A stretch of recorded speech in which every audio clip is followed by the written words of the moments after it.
right? Right. Coverage Inc. is the best. So they hire the best readers. And I'm sure you have experience with Coverage Inc. and it's wonderful. Hello, everyone.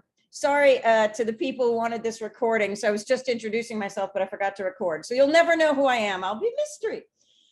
And I do work so damn hard to make this extra fun. When people take my screenwriting classes, I'm like, oh, of course, you're really interested because you want me to talk about your writing. And it's not always interesting to talk about coverage because you're like, we're talking about other people's writing and stuff.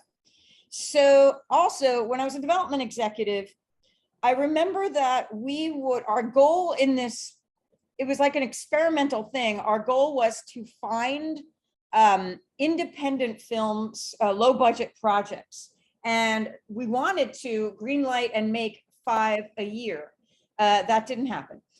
But we would have these parties where we would invite 5 optioned writers and tell the one that was greenlit. So let's say you were like 5 of you were optioned. It was almost like you were placing a competition. There'd be this party where then we'd reveal the green light, which one was greenlit. And as some of you know, you may place in something and then get really upset when you don't win. And I'll address that, by the way, as a person who can tell you there's good news if you place or you're a semifinalist, but that's something else. But I would go in this party once they announced who kind of won or was greenlit. And I'd go to all the option writers and I would tell them, please, please, please, I know it's very disappointing and there's a big difference between being optioned and actually being chosen to have your script made. But please know that, and I'm telling all of you, that sometimes when you are chosen or rejected, you don't know the reasons. The fact that you advance is a huge, huge thing. And this should be a testament to your talent. And I tried to make sure each and every one of them knew that they made it as far as they did based on talent, not to get upset, not to give up, and to also how to capitalize on placing or any of that. So all that is just to say, I know what writers feel like, and my goal is to guide, inspire, etc. So stop talking for a quick moment. Just want to hear from some of you, your experience as writers, your experience with getting or giving coverage, maybe why you showed up for this, and it won't hurt my feelings if you're like, I want it for free and I'm bored and there's nothing to do, or I'm quarantining and this was all there was. It's okay. So from all of you guys, why are you here? What's your experience? This way I can also tinker a little towards what you want. And even if you're not showing your face, you can speak from the void. Cricket, Bueller. I was hoping to learn a bit more about when it's okay to break rules. That's my big question. I don't know if you're going to touch on that, but sure. Well, that's why I pretty much everything I learned about screenwriting came from a few books I downloaded from Kindle and websites about it. And when I've read professional scripts, like they break the rules all the time, like describing things omnisciently. And honestly, it makes it, I feel like, a better read. Like I feel like I'm reading this and it has a lot of emotion and I'm afraid to do that. But then I feel like maybe that's what's holding me back from going further in these contests and things. Like I've done well so far in placing, like, not trying to brag, I'm just saying I've gotten like quarterfinalists and stuff, but I'm wondering if the next step is maybe learning when to break the rules. Totally, and that's great. And I do want to hear your concerns because as this is a small Zoominar, I want to tailor it to you. Great.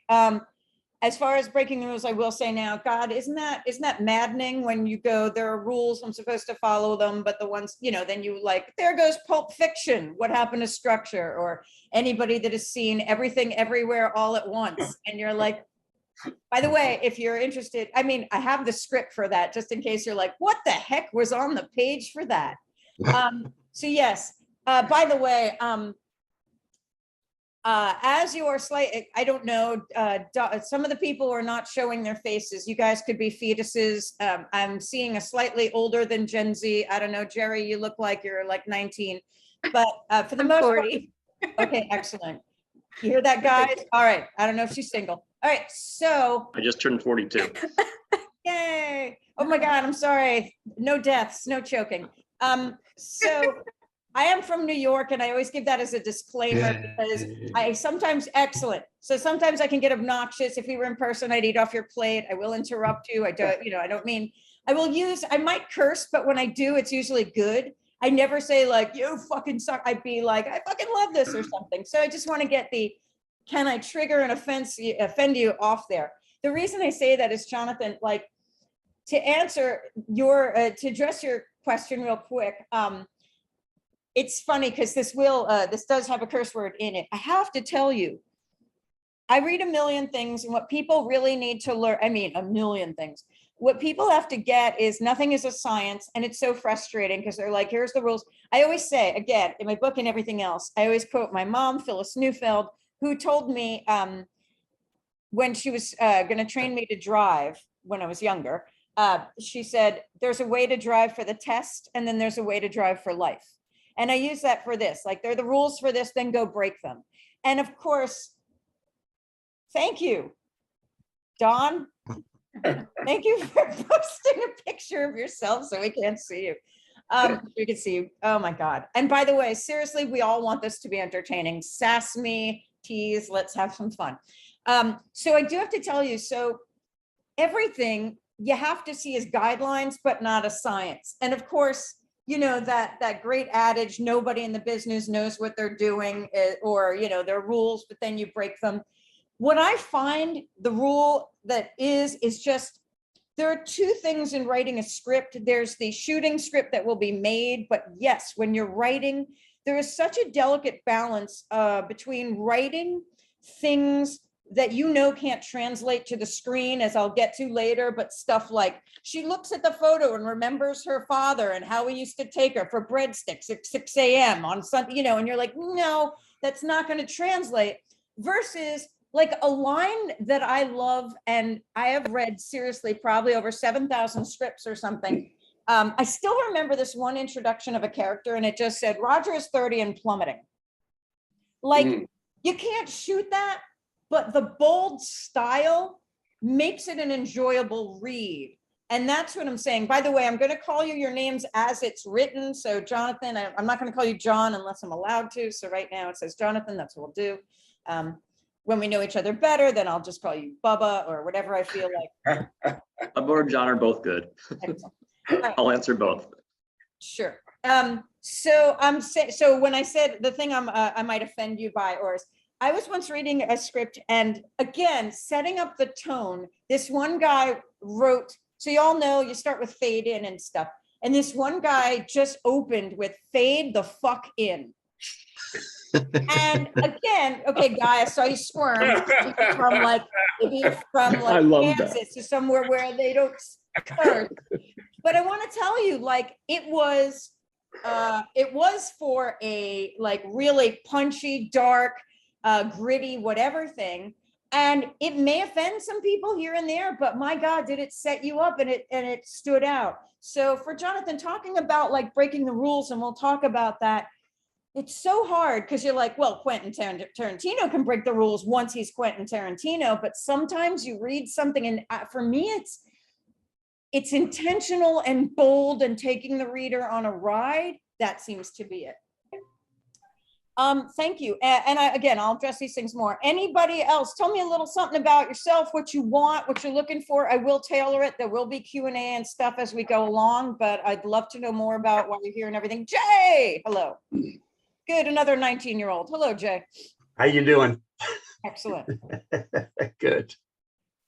Just wondering, yeah, so also, yeah, a little bit about your writing experience, or also your experience from getting or ever doing coverage, and also why you're taking this, and don't worry about hurting my feelings.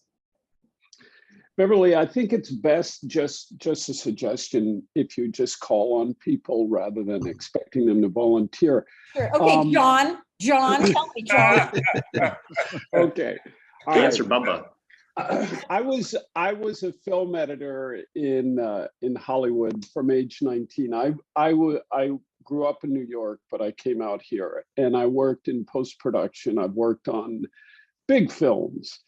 and was always fascinated with the screenplay writing aspect of it. And eventually, when I retired from editing at 56, I started pursuing writing.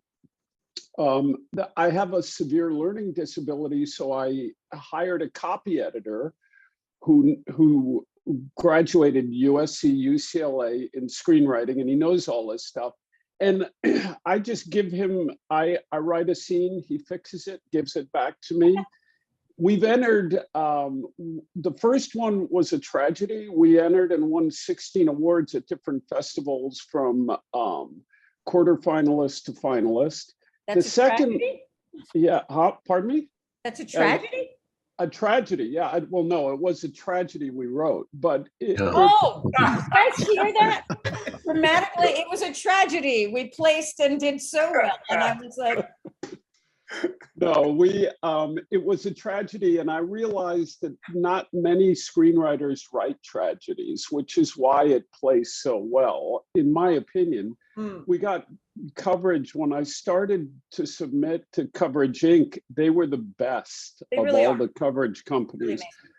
I did submit to We Screenplay, and the guy was so vague in his notes, and I thought, this is garbage.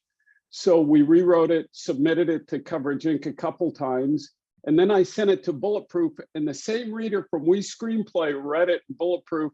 He gave it a recommend, which is unheard of. It's not just, he gave it a recommend. He goes, oh my God, I You now. don't find a tragedy, right? You think it's a good thing.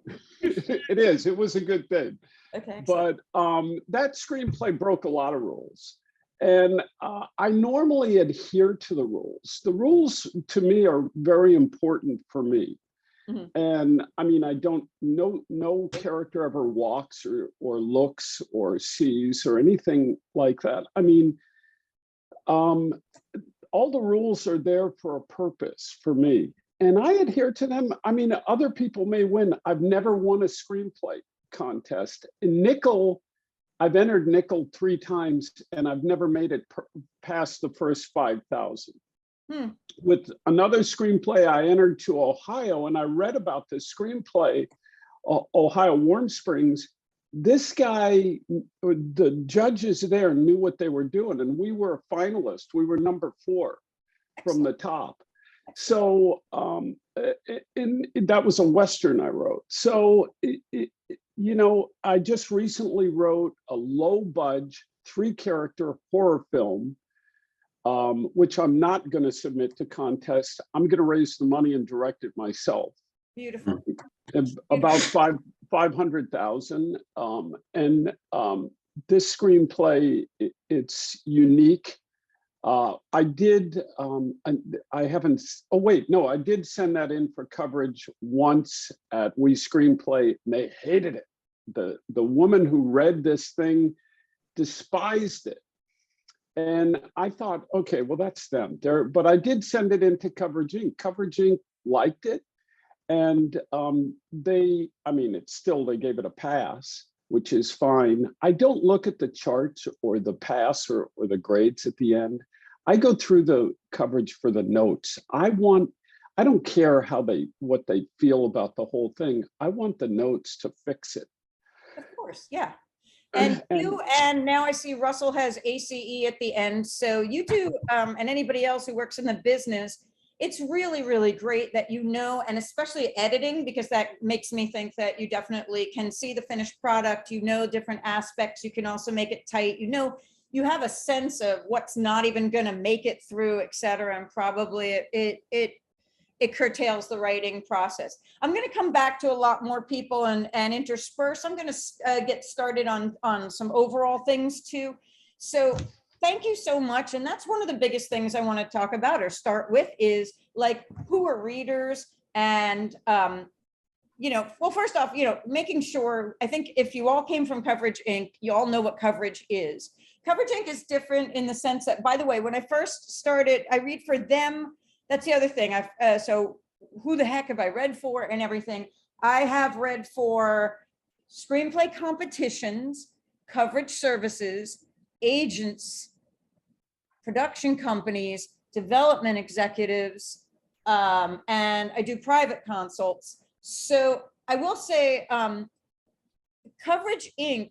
is when I first started reading for them, I was actually quite surprised that they wanted like such a long synopsis and stuff, because usually when you're doing a script coverage for a writer, they already know their story and stuff, but they're extremely thorough. I find so is the page competition, and I'm going to show you many templates so you can see kind of what different places are looking for. I'll talk about the different types of coverage, etc. And for some of you, like I said, you're familiar with coverage, and I assume some of you here may actually want to get into doing it, and the rest of you also may be like, how do I make it better? What are people are looking for? So script coverage is notes, and they're very, very different, obviously, for different people and places, and I'll get to that.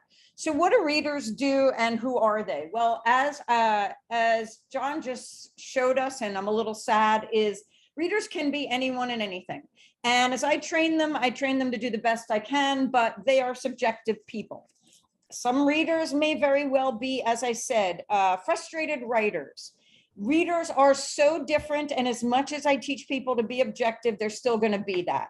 I find when you ask people for notes, what I hate is sometimes, as one of you or a couple of you have said, and John definitely just demonstrated, you can submit a script to one place and they'll be like, here's some notes, or this is what I think. And then you go somewhere else and it's totally different. And then this person's totally different. And as I say, in the beginning, I used to take everybody's notes, whatever they told me. I was like, oh, my teacher, somebody gave me notes. Let me do that. Oh, they said this, let me do that. And then as I always say, I ended up with a Franken script, and I didn't really love it. There's a great book also called Writing is Rewriting by Jack Epps. And one of the things he says, Jack Epps Jr., one of the things that he says is to always hold on to your cornerstone. Remember why you loved this, what you loved about your script, so that, as I say, all notes are throwing spaghetti on a wall against the wall and see what sticks. And even in my coverage, I'm always saying, here's some possible ideas. Here's some thoughts, etc. But I don't want anybody to take my notes as the end all be all. I want you to go, this is my vision. These things, go with what I think and don't go with what I think. And half the time, or most of the time, I'm trying to say, you may be trying for this. This is the effect, perhaps. And I might say, a possible bad example is, just so you can see what I'm talking about, because it's more about the symptoms. I want to figure out what the writer wants to say, and I want to help them convey it as best as possible. There are many readers that bring their own agenda into it, and you might get coverage where it's like, do this, blah, blah, blah, blah, blah, or here are some of my favorite films, you should try doing what they do, or something. I did learn very early on never to say, I think a horrible thing to say in coverage is, this would make a great Hallmark or Lifetime movie. Apparently nobody wants to hear that. So there are many things that you also, or I've noticed to be careful in comparing scripts to other movies and stuff, because some people may never seen that. The writer may have never seen it, may hate it, or may totally disagree that that's what it is. So as I talk to you later about how to give the coverage, I also say things like, if you ever reference another movie or another television show or something, reference the aspect that it does that you think would apply to this. Because, for example, when I first got my job at teaching at USC, I should, all my stuff always comes out. So first I have to tell you, I have taught at Compton High School, and then I taught Orthodox Jews. And on a small note, which I always tell in pitch meetings, because it definitely makes me memorable. When I taught Orthodox Jews, I had to cover my elbows, clavicle, ankles, wear a long skirt, cover the fact that I was gay. They all tried to fix me up with men named Shlomo. And I wrote a pilot about this called Orthodyke Jew. But when I taught at USC, they were like, I said something like, oh, maybe I'll show Rain Man. And they said, no, that might offend the kids. I was more afraid of offending liberal college students than Orthodox Jews, which I did offend a few times, because look at me. I mean, listen to me. But what the heck was that about? Why did I go on that tangent? It was basically something to do with, or I'll just go back to say, we're talking about, I have no idea. If any of you can remind me what I was talking about, welcome to not being 12 and Referencing new movies. Thank you so much. Thank you. If only I can edit that out of the recording, but who cares? So yeah, the thing is, when I interviewed, they said to me, I said something like, "Oh, I'm thinking of showing Rain Man," and they said, "No, we think that might be offensive." And I went, "Wait, what?" Because to come back, I do know now my main point was using an aspect of a film. One aspect about Rain Man that I love to say is not what you would think. I think it's one of a great examples of tracking a character arc in Tom Cruise's character, because whether or not you've seen this movie, it's here's a person who is a complete jerk to his girlfriend, and they show that, and they show how greedy and insensitive he is. So what do you give him? The worst thing in the world for him and the thing he needs the most. Lock him in a car on a road trip with an autistic man. And in the end, they actually bring back the girlfriend and you see their relationship. And it's a great way to track his internal arc, because in the beginning, he treats his girlfriend this way. At the end, he treats his girlfriend that way. You can track his arc through this. And to me, that's like a great example. So if I were actually saying, look at a movie like Rain Man for the arc, this way, it's not like they can go, my movie is not like that. I don't like that. I don't know what, but I actually, if you have a quote or something, and please, if you have a question, please raise your hand or just interrupt me. Because yeah. So that's what I'm saying is like when you quote films, because I find there are also a lot of young people who are readers who want to show you everything they learned in film school. And they want to be like, you should watch a blah, blah, blah, Truffaut's blah, blah, blah. And you don't care about that. It's more this is the aspect of this that you might get this from, to quote those. So things like that. All right. So overall, readers, unfortunately, can be varied and subjective, and you will drive yourself crazy trying to please them or wonder why this one did this and this one did that. And when I train readers or I read or I consult, I really do think and put myself in the world of the writer and say, what would I want?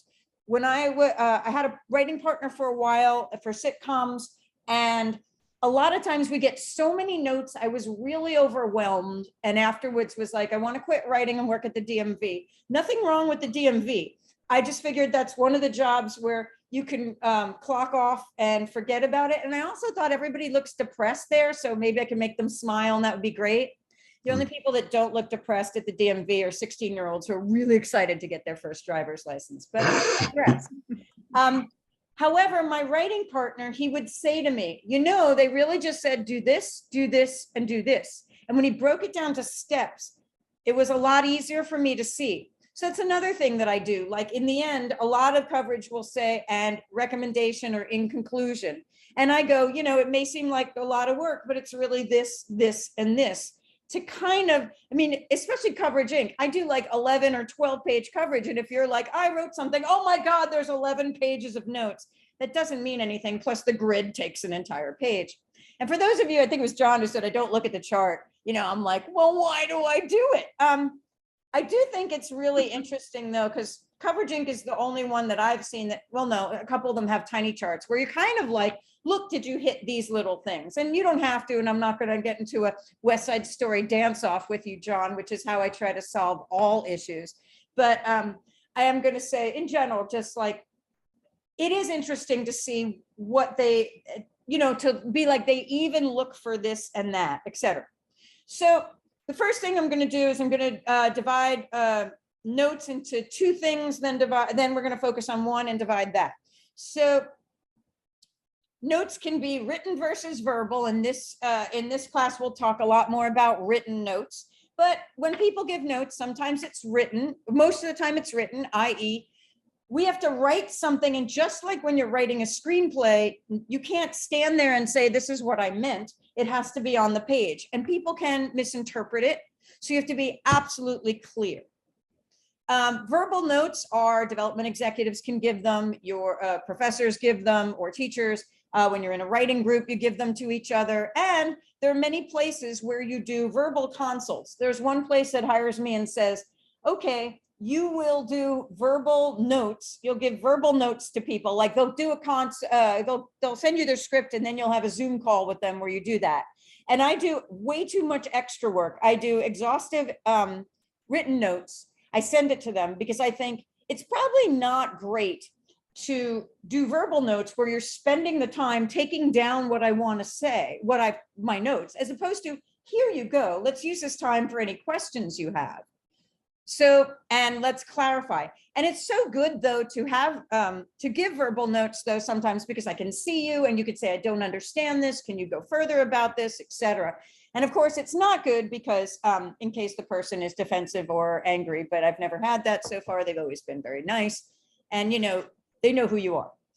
Also, when I teach my students how to give verbal notes, I use this in case I say, wait, crap, I can't, oh yeah. I use this in case their verbal notes are too harsh. I show this to let the sadness from inside out, to let them know that that could possibly hurt somebody's feelings. So now, again, I pause. I'm from New York again, so stop me if I go too fast or you have a question. This is for you. I want to know what you want to know. When I then go to written notes, I divide those into two different things. So there's coverage, as far as written coverage, there is coverage that will be seen by writers.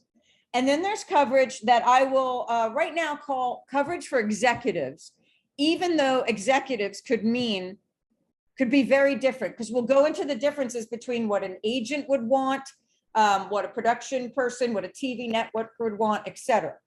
But they're two different things. So coverage for writers can be, they hire you for a private consult and I'm giving you notes on your script.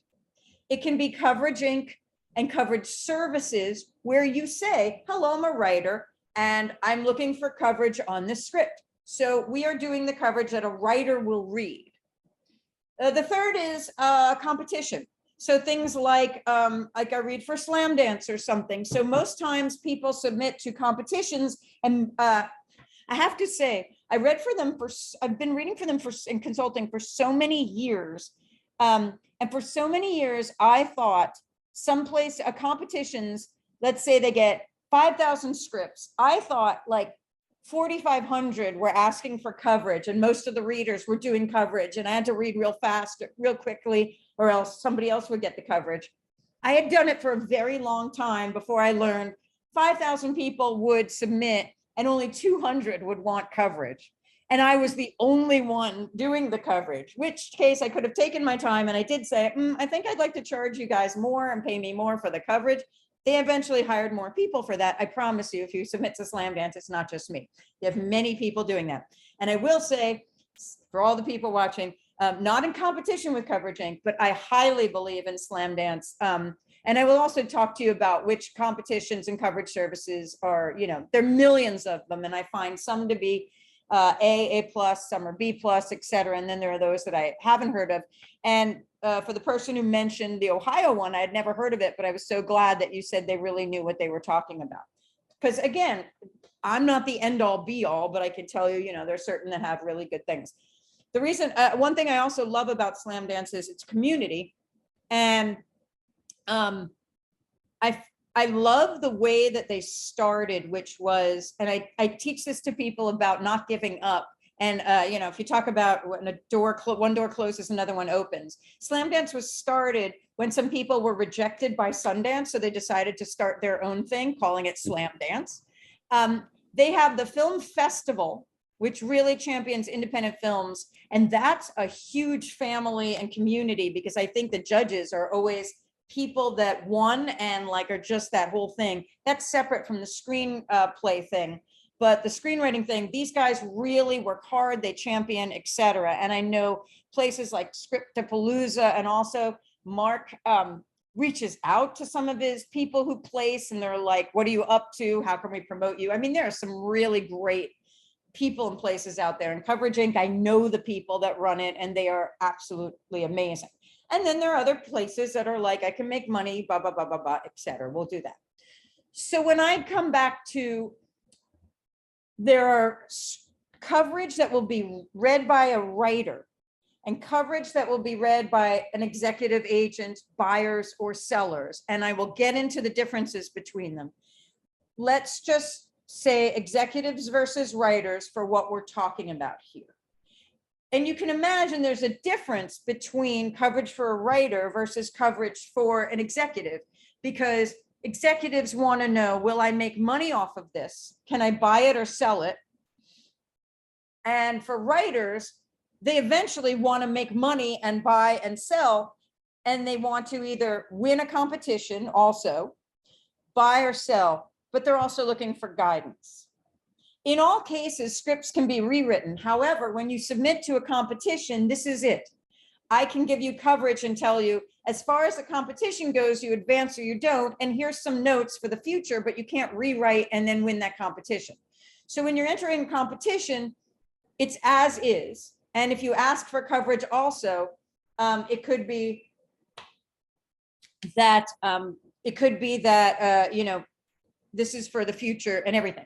But when you're doing coverage, thank you, John. That was Hot Springs. Thank you.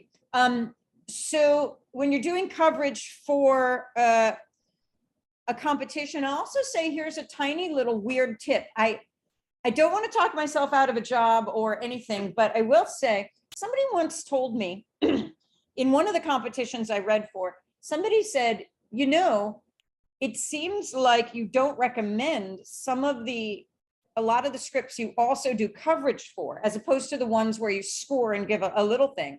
And I went, huh. And then I looked back at that and I went, let me rectify that. But then I thought to myself, I wonder if when you submit to a competition and the person's also doing coverage, they're so focused on what to fix or what's missing that maybe it does affect them. So maybe a tiny tip is use Coverage Inc. Beforehand, or a coverage service or something.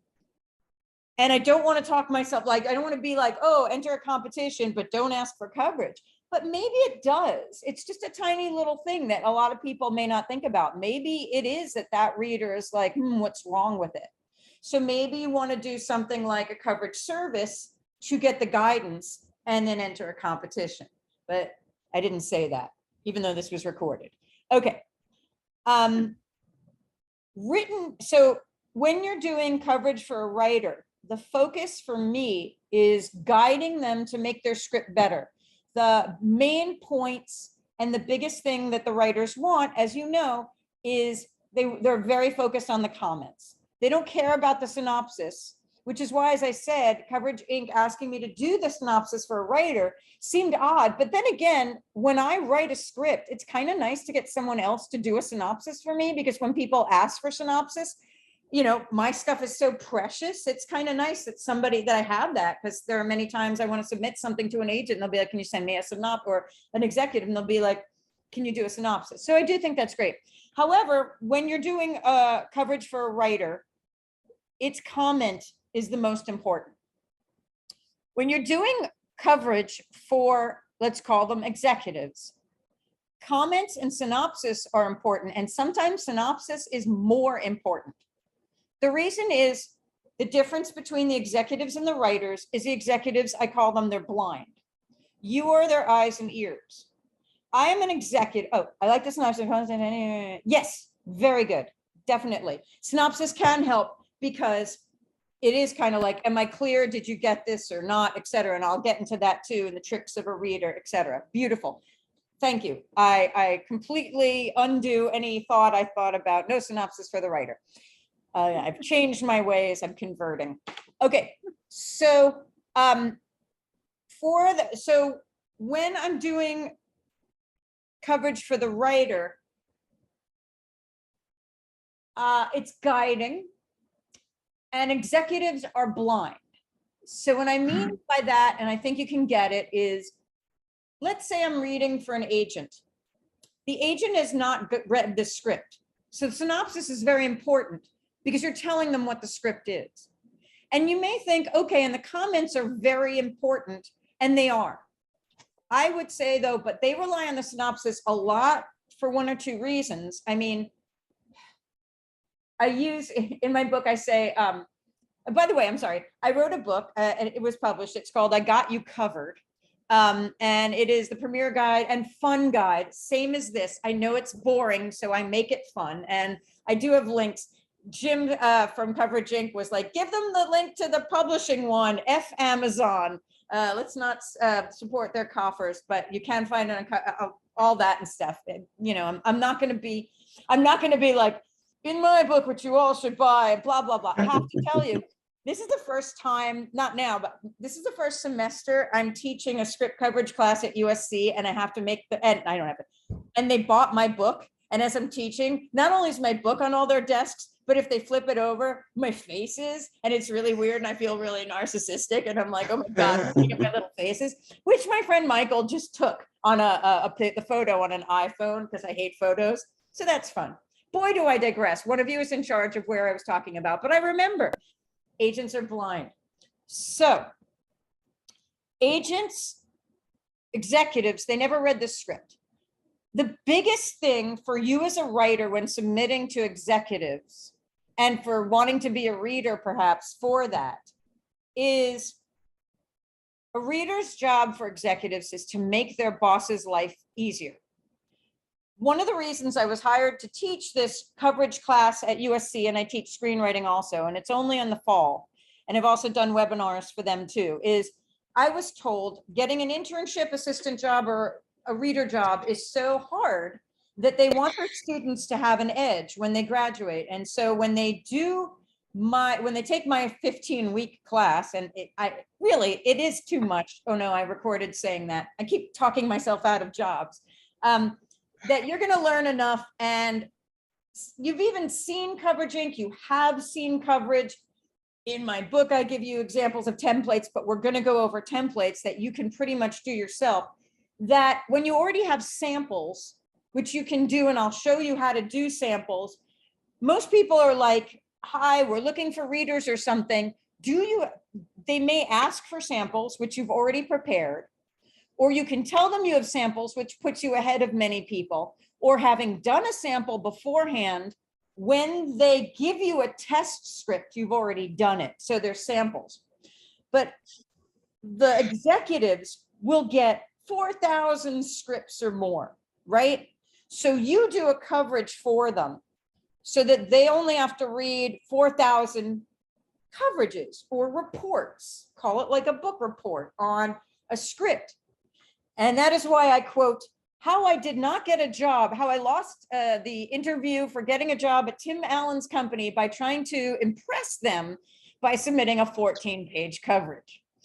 Well, if they have 4,000 scripts, they're not going to hire the person that does 14 pages to impress them with their knowledge. They don't want to read 14 pages.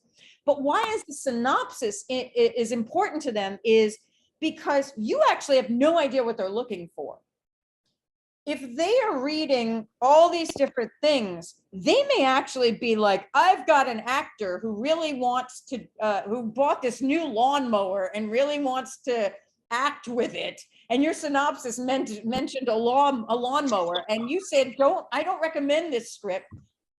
Yay, Anna. You were like, don't do this script. And they suddenly still use it. You're like, I didn't know that. And what I mean by that is I actually know of somebody who got a job because some guy, years before marijuana became really legal, somebody in a foreign country owned a football field full of marijuana and wanted to make a movie that used it. So what if you were a reader for like an agent or an executive and you were like, this is what it's about, and I think it's not so great, but they actually knew that they wanted to, it said something about marijuana and they went, oh, my client was looking for this. So you have no idea. So there could be something in the little synopsis that they like that you didn't even know about. And I remember hearing when Robert Redford said the reason he played a villain in an Avengers movie was because he had grandkids and they would be watching it, and it was kind of for that. So again, sometimes even in the synopsis, number one, you're telling them what the script is about and they know if it can make money or not. And number two, they may have something else that they're looking for that you have no idea about that could be in the synopsis. However, your synopsis is just the facts, ma'am. It is just this is what it's about. And comments are important because the comments will tell them how well it was done. However, every agent and executive knows it can be rewritten. So they want to know that there's enough in here, and they know that, there can be some rewriting. So maybe it doesn't have to be perfect, but they still want to know it's really great. So that's why I say we're going to focus on different things when we're doing coverage for a writer, and different things when we're doing coverage that will not be read by the writer, but be read by that. And another big thing is we are much more sensitive when we're doing coverage for a writer than we are for an executive. And obviously, I mean, all of you are wonderful, and nobody in this Zoominar is crazy. But writers can be sensitive, and they should be, because they are vulnerable and they're showing you their work. Some of them can be nuts. I'm nuts, who knows? They could be defensive, etc. So number one, there's a bunch of tricks and everything about how to do coverage for a writer. Yes, John. I'm just curious, how long is the synopsis for the Tim Allen? Is it a one-page synopsis? So that's what we're going to get to in a moment. I'm going to give you, it's okay. I'm going to show you a whole bunch of templates that I've gotten. Like, this is what one agency asked for. This is what a network asked for and stuff. So you can see what they're looking for. And I'll talk to you about what specifically the notes are. Anna, are you just a beautiful face, or are you also have a mind? No, something like that. I love Anna. She's amazing. If you ever get to work with her, she's incredible. She should be leading this also. All I'm doing is talking myself out of jobs. That's what I do. As you can see, making the big bucks. All right. So John, I promise you I will get to, most places will be like, I want 1.5 page of synopsis, 1 page. Sometimes they'll even, I'll get into how crazy it is that some places, like a big agency, once, will say, we want 1.5 pages of synopsis, and we even want a shorter synopsis over that. Oh, the fun we'll have. Okay.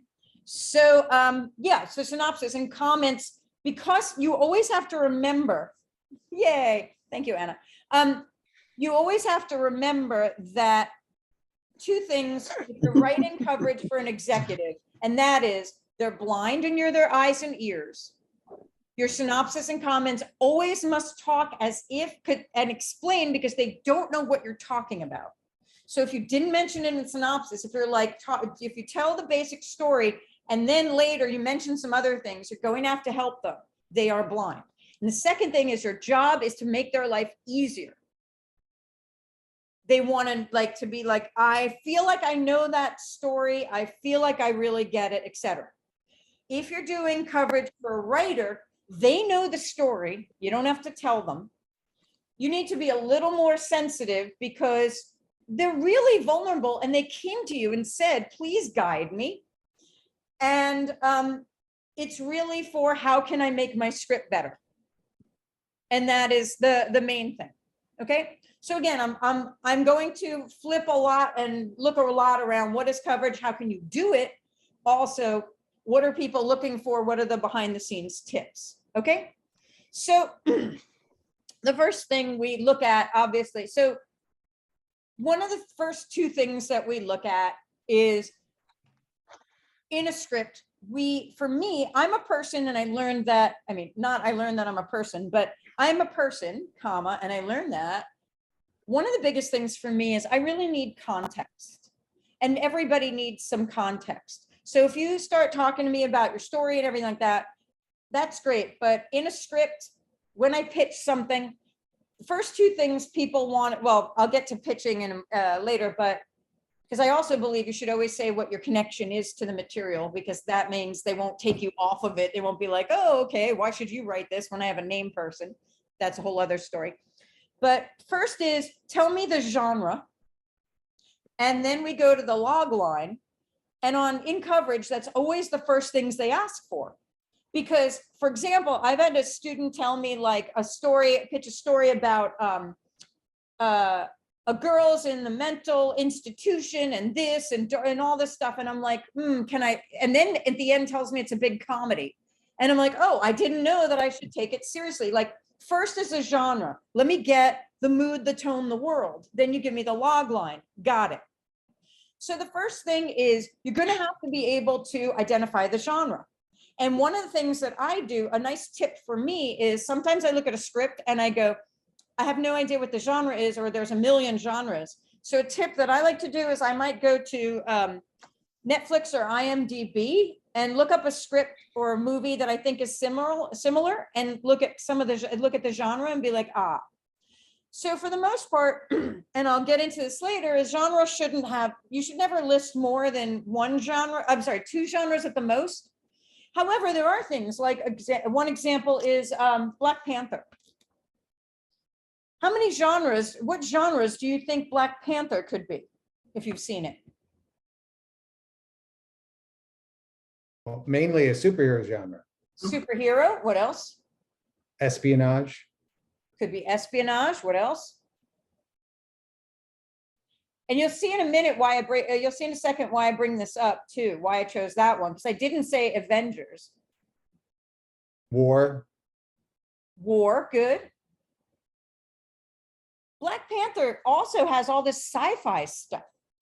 So that's why I say it's different. I mean, all Avengers and Thor and everything talk about other planets and things like that. But when I watched Black Panther, I was like, it's got this science fiction technology and this and that and superhero and that and action and stuff. You know, you can look at things like Abraham Lincoln versus zombies and everything. And there could be a bunch of and et cetera. So you want to get the main genres. So you should always be familiar with various genres and the drama, the this and the newest subgenres that come out, YA, apocalypse, post-apocalypse, dystopian. I mean, there are new ones coming out all the time. For a moment, I remember, especially during quarantine, Netflix did this weird thing that wasn't genre, but it was more like mood. It would list a movie and it'd be like, relaxing. It would say these things like if you're in the mood for, and that's fine. That's not exactly genre.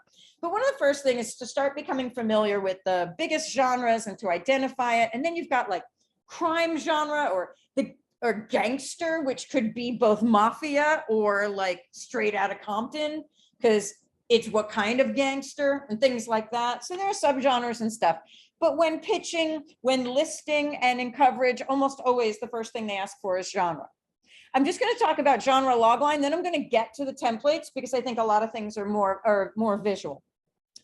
As far as the next thing that they do is that people want to know, and this is one of the hardest things I think for a writer, is sometimes we write, but we're not marketers.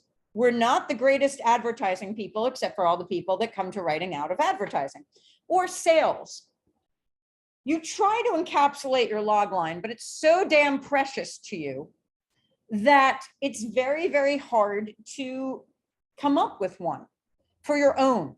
So a lot of times in these competitions, in these services, the readers do have to come up with a logline for you. So sometimes it's easier with other people's, sometimes it's harder. Not going to lie, coverage service, competitions, and even frustratingly, executives and agents will get unprofessional scripts or not great scripts because competitions and coverage services, anyone can submit and they do. And then you'd think for the executives and agents, it would only be the better ones, but it isn't. Sometimes you're reading and you go, whoa, how did I get this? And you're frustrated and you go, you want to write, hey, agent, forget this script. I have a much better one, but you can't say that. So overall, one of the hardest things is coming up with a log line for a script that's all over the place. And how do you do that? One of the worst things I think you would ever want is for you to submit a script and someone writes something like, a whale gets beached and hijinks ensue. When I write that, that usually means, God bless, I couldn't possibly tell you what happens, but stuff. So you do the best you can. And sometimes it's very hard to come up with a log line because also so much cool stuff has happened. So I'll give you a little couple of tips right now. One of the greatest things I've ever heard about log lines, and this has helped me immensely, is a log line doesn't tell the story, it sells the story. The difference between a log line and a tagline is a tagline is something that goes on the movie poster. And the tagline is great because, but the movie's already made. You could see a poster and we already know what it's about. So for example, one of my favorite taglines for a movie is the tagline on a poster I saw once for Chicken Run, the animated movie Chicken Run. And it said, "She's poultry in motion." Rah, rah, rah. What I love about that, besides, what a groaner, is, it's funny. However, I would never say that as a log line. I'm not going to be like, "She's poultry." No, nobody knows what you're talking about. So with a log line, what you really want to do is you want to put in, obviously, the main character, if you can convey the tone, the world, the active goal, the antagonists, etc., all that. And we'll talk about that in a second. But I do that because you want to help sell it. What's going to sell it? What do they need to know?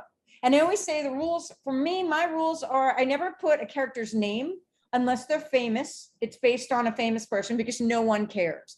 I'd never have a log line go, "John wants to do blah, blah, blah," because nobody knows John. I would say, Jackie Robinson is doing something, because then you need to know, oh, that's great. I would say Alfred Einstein wants to eat an ice cream cone, but I wouldn't say something where it doesn't really matter. If I can say like an agoraphobic woman must battle something, that tells you a lot more, because buyers want to know and sellers want to know what are the stakes, what are the world, what's the movie, what can we see? And true, it's much easier to write one for a high concept movie, which I will get into the difference between high concept and low concept and how it doesn't necessarily mean high or low budget. But a high concept is much easier to do a log line for. So let me see, I'll do a couple things here. So let me open up, where's my phone? Okay, share screen. There's gonna be a million things. You'll probably see something of my cat. I hate to be a stereotypical lesbian. I don't own 19 cats. I just find, see, there he is. I just find that cat humor is funnier than dog humor. Like if you put a hat on a dog, it's never as pissed. Actually, let me just say this first. Before I show you some, well, I want to show you good log lines, but maybe I will not. We can talk, I'll show you some examples of that before. Let me get into one thing about, so for me, I often start my students practicing log lines with a formula that I would say is, see, I can kind of write it, do it here. Just make sure I get this. Okay, sorry. Sometimes I'm gonna have a problem with that. So I might do like,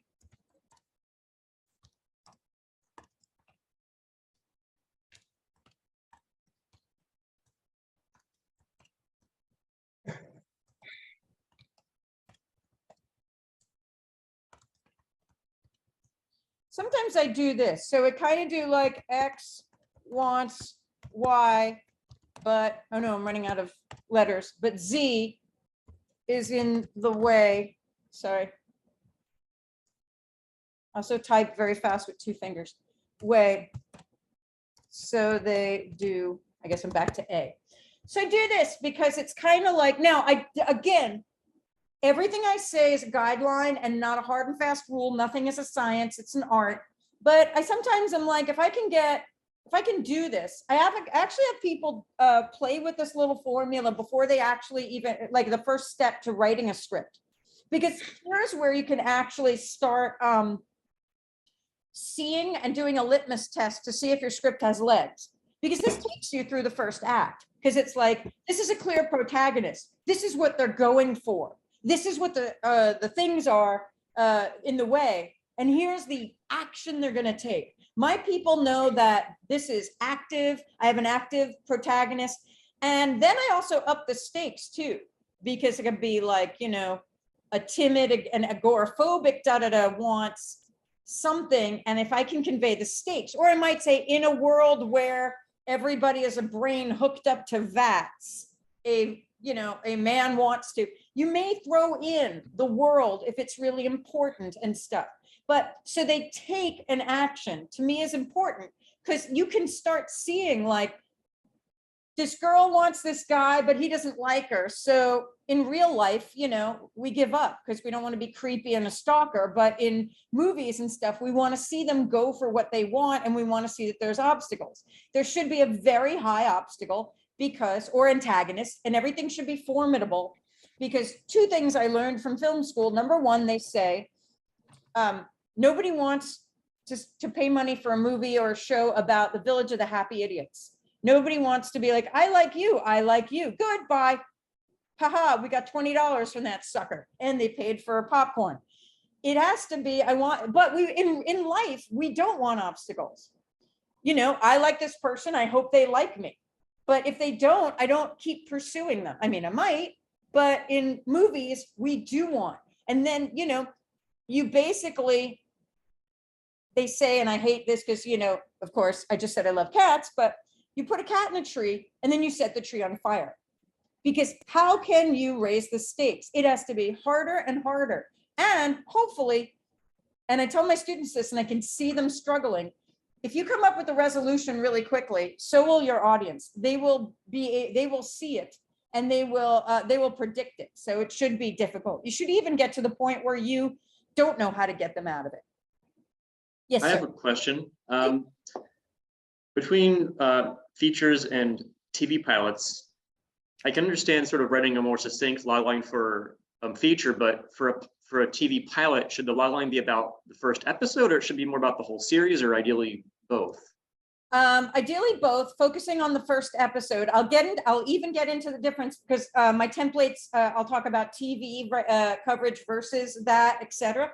It is really difficult. So I've been writing a lot of 1 hour pilots now, and it is difficult because a pilot is so different from a feature in the set of how do you know what to show, what to hold off on. I don't want to use any examples that spoil stuff, but like I just watched the pilot of House of Dragons and I go, is that the name of it? Yeah. And I was like, whoa, they already hit that in the first episode. You know, I went, that's amazing. You'd think they would drag this out for a couple. Like you don't, and when you're writing a pilot, especially not one that's, or, you know, definitely going to be made because it's a prequel to Game of Thrones. But if you're like, oh, in my pilot, how much do I show? If I put it all here, I've got nothing left later. I want to hook people so they want to keep viewing, but I can't, but if they don't buy this, they're never going to tune in. I have to set up a world, future conflicts and stuff. But even the log line has to be, you know, it will be setting, kind of dealing with what the pilot is, and the pilot should convey this series has legs. Does that help? And I'll go into that even more. Okay. Thank you. No problem. So, yay, new person. Let's see. Yeah, I want to keep, no, I'm not sharing anymore, and I need to share again. Okay. So, sample log lines. So now I hope to blow your mind a little. Hi, dog. Don't chase my cat. Okay. So you know how as a writer, they tell you got to hook the person in the first 10 pages. They say, get them by the inciting incident by the first 10 pages. Well, I'm going to tell you, already knowing that readers are subjective and stuff, people already get a first impression before they even open the script. The hell you say? How could that be possible? I'm going to show you. So I'm going to show you a list of log lines of unproduced scripts with a title and something else. And I want you to look at them. And I want you to even think, if I were to say, which one do you want to read? Which one do you not want to read? What are your first impressions? You're now going to put yourself into the position of a reader or an executive, and you'll see. And that's something I want to do a bunch of times in this workshop, because I can tell you things theoretically, but when you feel what an agent would see, what a reader would see, it will blow you out of the water as a writer and be like, ah, I get it now. Okay, so I want you to look at these, and I will scroll a bit and tell me you're not already, before you even open the script.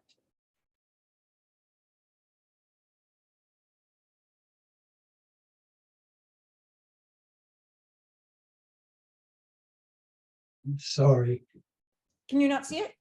I'm getting like the very end of it, but it's being recorded, so I'll be able to. Is this Pamela? That's who I am. Not. I'm sorry, is this the person that just entered? Oh. Yes. Actually, you're not. We have a ways to go. You did miss the first hour. Some of it was really bad jokes by me, but yes, there will be a recording. So as I do this, something should already, you should already have first impressions.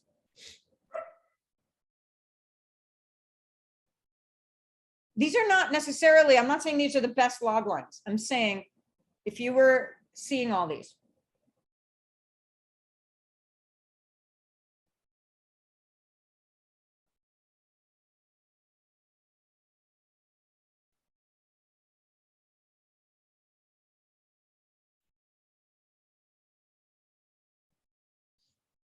Also start noticing if you were an agent or a buyer, if you're like, there's something here, if it's confusing, if you're not sure what you think, but you're also gonna, and we're gonna in a second, you already have first impressions.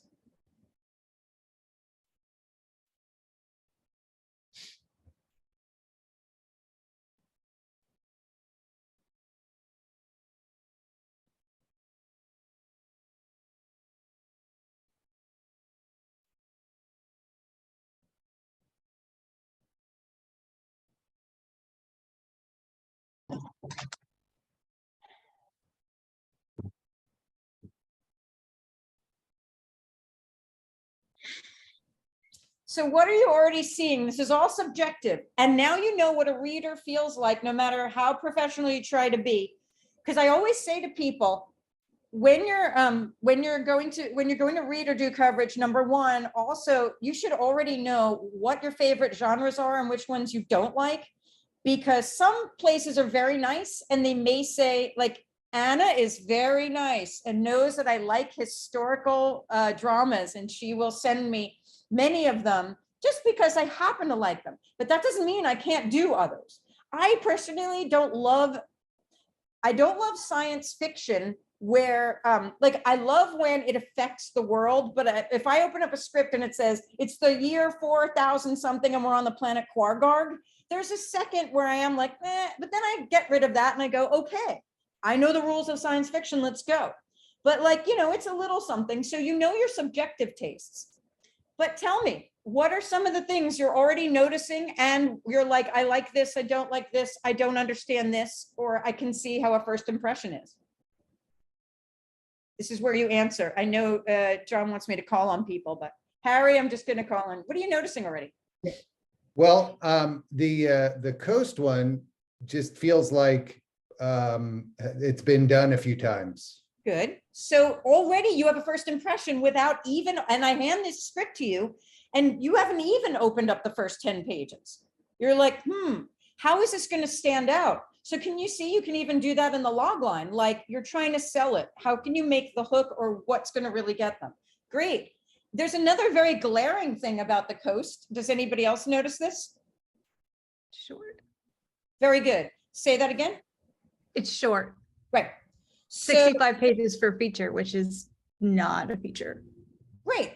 Now, by the way, I've done this a million times. I've said, hey, somebody wrote like a 40-page thing and is calling it a feature. And we go back to the writer and go, are you sure? And they go, yes. And we go, okay, but you're already against it, right? Your mind is, it's definitely underdeveloped or something. Or maybe it's action-packed and when they shoot this, but already the reader has something, the writing and the script has a mark against them. So you're already got to combat the reader being like, oh God, this is going to be unprofessional or it's going to be underdeveloped. Or in Harry's case, as he said, I've seen this before. So already we've divided that. Same thing here. Now, some horror movies are usually around 90 pages or 100 and they're tight, but I'm still going to think the same thing about Black Canvas, right? So what are some others? I know somebody smiled on something. There may be one that you go, now that got me. Persephone. Yeah. I think That's the one I would want. Even though it's a little longer, I would want to read that and watch right. it. Now notice, the page count already affects you. Yeah, but Now, I'd still read it. True, of course, and I would too. And I think I did. I loved it, right? I loved it. I can't remember. And one thing I have to tell you is I read a million scripts and I do great coverage, but then I forget them right away because I read a million scripts. But I do mean, like, first off, the titles can get you to be like, Amanita, horror. Okay, I'm gonna have to find out Amanita. I have no idea what that is. It's a dark tale of a, that's great. I still have no idea what Amanita is. That's fine. Maybe they've intrigued me. Maybe I have questions. Persephone Graves goes to hell. I'm having fun. I'm already like, yay. Seeing it's 123 pages gives me a little tick. Maybe it's bloated. It shouldn't be.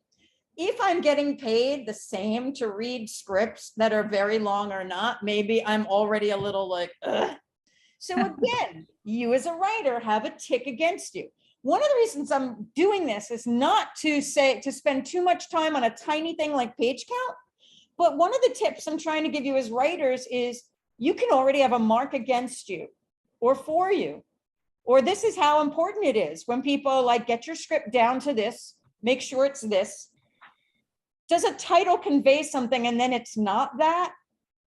Do you set somebody up that it's about this and then it's really about that? Then the reader's kind of like, where, what, why is it called this? And they're distracted the whole time. These are things like before I even open it, right? Now, if you look at this too, a mysterious psychologist introduces a struggling film student to a dangerous technology that can turn fantasies into movies. You may or may not find, like, I think I understand that. Are there too many little adjectives that I'm not sure? There's meat missing. I don't know. I can't picture the movie. I can kind of get it. And this one, this is kind of my thing for like the same as Hijinks Ensue. It's a dark philosophical tale of one woman's journey in a world divided by love, hate, life, death, humanity, obscenity. It's like, that's good. And I'm not kidding. I'm not saying that that isn't enough. I get that that's what we'll explore. But you're going to see also if I write that, it means that I'm like, yeah, I can't quite say that there's a grounded A plot.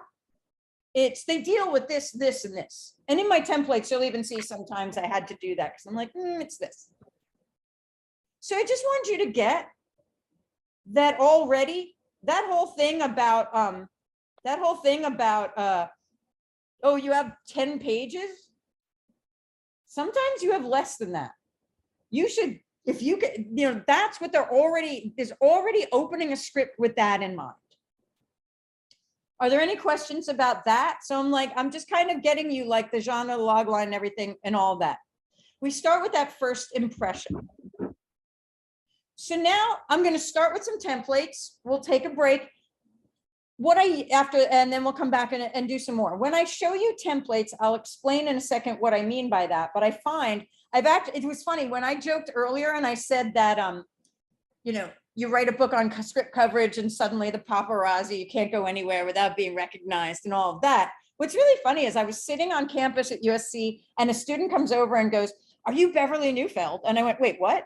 And she said, because I had done a seminar like this at USC for people who wanted to get internships. And she goes, "I saw your webinar and the templates. I had applied to an internship and they wanted a sample. And I had no idea what they're talking about. When you showed me your templates, I used it and stuff. And then I got this internship or this assistant job." And I was like, okay, that's really funny because I just said, nobody's going to track you down and be like, "Ooh, you're the one who read the book on coverage." Yeah.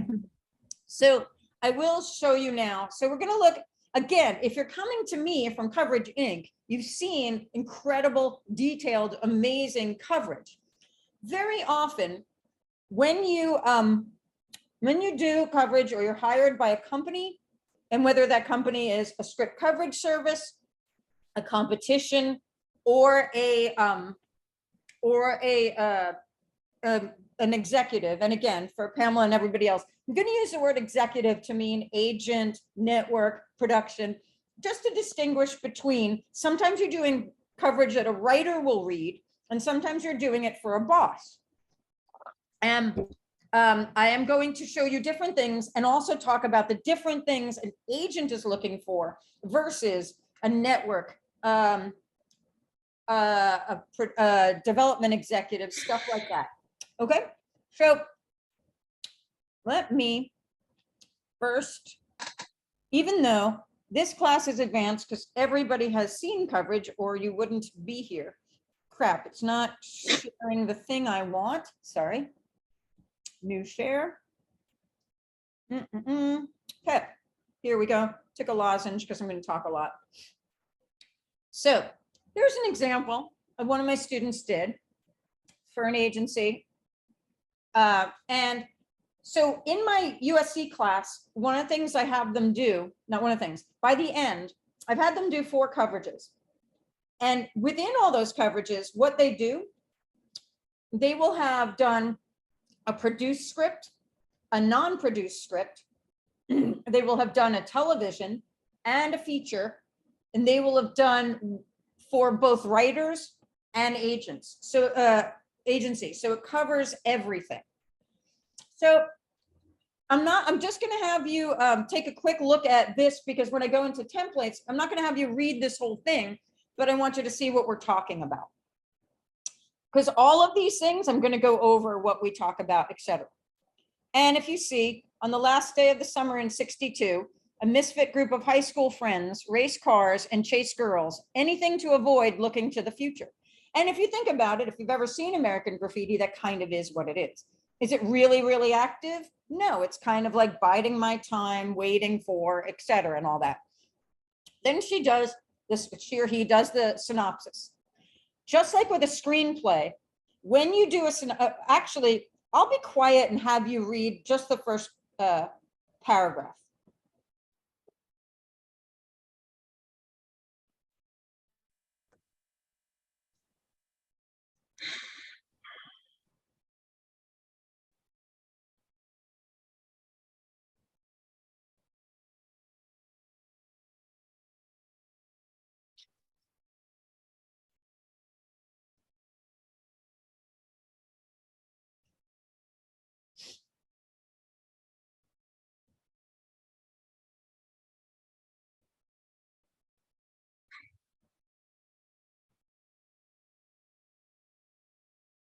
Whether you've seen this movie or not, if you read this and you feel like an agent feels like, am I getting it? I'm very confused by all the characters. I have to reread this a couple of times. That's what happens. But just like with a screenplay, when you're doing a synopsis, you always capitalize when you introduce characters and give their ages, because as you can see, it gets very confusing with a million characters. So we always want to be able to go. So again, remember what I said, when doing this for an executive, they're blind, they've never read the script, you're their eyes and ears, and your job is to make it as easy as possible for them. So when we capitalize this later on, it says Lori, and I go, wait, who was Lori? I can easily go back and see where she was first introduced. Also, I want to know all the ages for casting, for marketing, for selling. Is this a bunch of hot kids? Because I can sell that so much easier. I'm sorry, I don't mean hot kids like pedophile. I mean teenagers, CW people, good looking, young Gen Zs. Is it like, this is, what are my roles, etc. So in this, they would have been told, they would have been given a template. They would have done about a page and a quarter or half of that. Then they do the comments. I'm just giving you an overview because you don't need to really get this. And then they would do this, etc. And they would say, consider something. So first, I just want you to look at and see, this is what one would look like. And now I'm going to break it down. I'm going to start small and easy. We're going to start with coverages for writers, and we're going to start really small and easy. And I'm going to go faster later as you start to see that different templates ask for different, many ask for the same things. But there's one that I then injected all these different things that I look for, and we'll talk about that. So when you are hired by a company, most of them will give you a template. Not all, but most. And they'll say, follow this template. This is what we do. So you'll get that. Many of them will give you guidelines. Coverage Inc. is amazing. They have a whole like pamphlet and not pamphlet. What do you call it? It's a whole guidebook of how to do it and everything. But of course, as you can imagine, many agencies and stuff, which are like big machines who go through interns and everything, or assistants, will be like, hey, this is what we like. Here's a little bit of training. Good luck. And that sucks for writers because sometimes you're being read by people who are like flailing or film school interns or something like that. This, I'm going to talk about the different places I work for, but one of the places I worked for was a huge agency. And I was the very first reader outside reader they hired, because they said, we want to try outside readers because normally we have assistants read, and they're usually 19-year-olds or nepotism hires, which is one of the reasons why I wanted to write this book, because I went, you don't have the time to read millions of scripts, nor do you have the time to train interns every semester. So let's make sure they know what they're doing, because they don't get the time and the training sometimes. And other places definitely do train, or they hear your credentials or see your samples and assume you're good to go. So we start with one of the most simple that I think. So this is a screenwriting teleplay competition coverage. I will say secret number one, when you're doing coverage for a writer, they always do your initials. When you do coverage for a boss, you usually put in your name. Anybody know why you only do your initials? So the writer can't find you or Right. identify you. Yes, they can't hunt me down when they hate me. I told you, some people, anybody can write. So far, so good. I actually did have someone find me and we became friends. It's very nice. I'm so far, so good. I have worked with very wonderful people. I've done very well. So the reader's initials, the title of the screenplay, they'll give you a tracking ID. That's what they use, etc. And in this, they want you to highlight or decide, does it advance in the competition or not advance? This line, feedback for entrant, there's nothing for you to write. It's telling you from here on in, everybody will see, the writer will read this. So you identify the genre. Again, you should know the main genres and stuff like that. And you write a log line for it.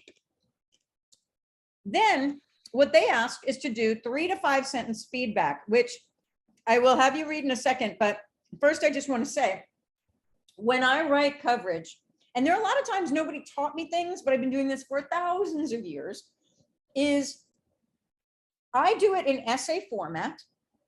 I skip lines between, because again, coverage follows a couple of rules of screenplay, i.e., it has to be self-explanatory on the page. You can't, so you better be clear.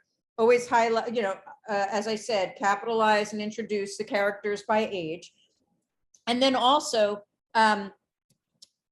you also want to skip lines, because we all know how much we like white space in screenplays, because there's something overwhelming when people write a lot. So I do like an essay, and I'm going to say something that's confusing, then I'm going to say it again and you'll get it. And like an essay, we tell them what we're going to tell them, then we tell it to them, then we tell them what we told them. So introduction, these are the main things I'm going to cover. Then go into detail. Then conclusion, we never bring up new things. That's usually where, as I said earlier, I try to think of the writer, and in case they're overwhelmed, I break it up into, so really it's these main steps, and leave on an encouraging note, because that's who I am and my parents raised me well. So this I consider an introduction to the main notes I'm going to give.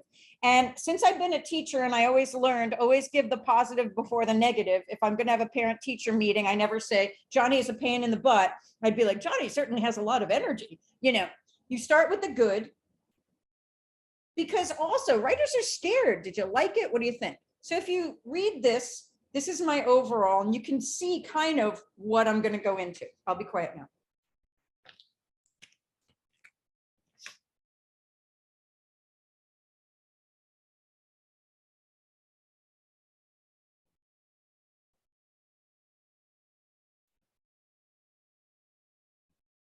If you're a writer getting this, would you, I mean, obviously I'm going to go into detail, but how would you feel? I'd be encouraged. Good, very encouraged, good. So, and again, by the way, I don't blow smoke up somebody's tushy. I'm not like, everything is good. And by the way, 2 questions people have when they're thinking of doing coverage. Number 1, what if there are no problems? I like to think, well, that's great. Maybe somebody will think I wasted my money and was told my script is amazing. And they're obviously, if the writer just sucks and they just go, this is great, and they didn't do their job, you'll feel horrible. But I think it would be Murphy's Law, a really great thing that I submit something and they go, I could not find anything wrong with this. And I tried, you know, I'm like, oh, look at me. You know, so I don't think that's a huge problem, but sometimes you are still, you know, what could make this better? What's missing that could make it better, etc. And the other thing is, what if it really, really sucks? What if the script really sucks and it's hard to find something good? Sorry, guys. Then I go to, I think of my friend Miria told me once she went to a play and her friend was in it. And she saw the play and the play was horrible. It was nothing good. And her friend was horrible. And the whole thing was horrible. And of course, afterwards, her friend comes to her and she goes, so what did you think? And Miria said, you were really on that stage. Boy, you were on that stage. So I try to teach my people, you're gonna have to find something good to say, and do not say something like, you use the font well. So, you know, there's always something. So you can say, there is good. Here are some things. I also have seen way too many people get devastated and destroyed in writing groups and other things by people being way too negative. Our job is not to tell somebody, maybe you shouldn't do this. Do you have any other interests for careers? Our job is to just say, look, somebody opened up their heart, gave us something, and they want to make it better. What can we do? If it's got main problems, just cover the main ones, etc. But if you notice, this is kind of telling you the overall thing of like a really good big action or sci-fi or something like that. And we'll probably need, it's the characters that are getting lost, etc. Tips I will go into when I talk about how to give notes. If you notice, one rule I have is I never say the word I when I give comments. It seems weird, but because writers can also be defensive or general, I try to represent a larger audience. If I say, I think this has a bunch of problems, somebody could be like, well, that's just you. And it's not about me. So while I don't think, and you know, rest in peace, Queen Elizabeth, I don't say things like, we are not amused. It's not the royal we. I do use things like an audience might, an executive, because also for a defensive writer or not, if you notice, we need to go deeper into the characters, their relationships and backstories to emotionally invest more in their journey. I talk about what's missing and how that affects, because I always speak to, you want to sell this. So I might say audiences might not sympathize, executives might want, if you do this, then you will get that. Because that will speak to a writer much more than I don't think this. So even in my encouraging, even in my notes of what's missing, I'm talking to them of, if you look at this, it may help with that. That's one of the little things of subtext in there of me helping and guiding a writer. I'm not saying these are the good things, this is what sucks. Okay. Then because this is a competition and most, in this case, you're not entering to get a synopsis, it's a short synopsis. And even in here, you don't need to do all the capitalize and stuff. It's just, this is what it's about. Okay. Then they'll say, here's where you go into give comments. So if this is my intro in an essay, this is my body paragraphs, and I do that, they'll say about 1 to 2 pages in paragraph forms of notes. Here's where I'll be giving the notes. this is what, and I will say a little bit of what works, but I'm going into, might be what's missing, et cetera. So right now I'm telling you about what coverage is asking for, and I'll give you tips on how to do it as we go along. Recommendations is our last thing. It's a weird word, recommendations, because it sounds almost like you should go watch House of Dragons and you should be on edibles. Like, I'm not going to say that, my recommendations. This is where I don't bring up any new things. This is where I break it down for them, for those overwhelmed. So if you see, it's really about this, this, and this kind of conclusion. So when I say this is the simplest, it really is. If you see, it's kind of like genre logline, kind of an essay, and not very long, and a short synopsis.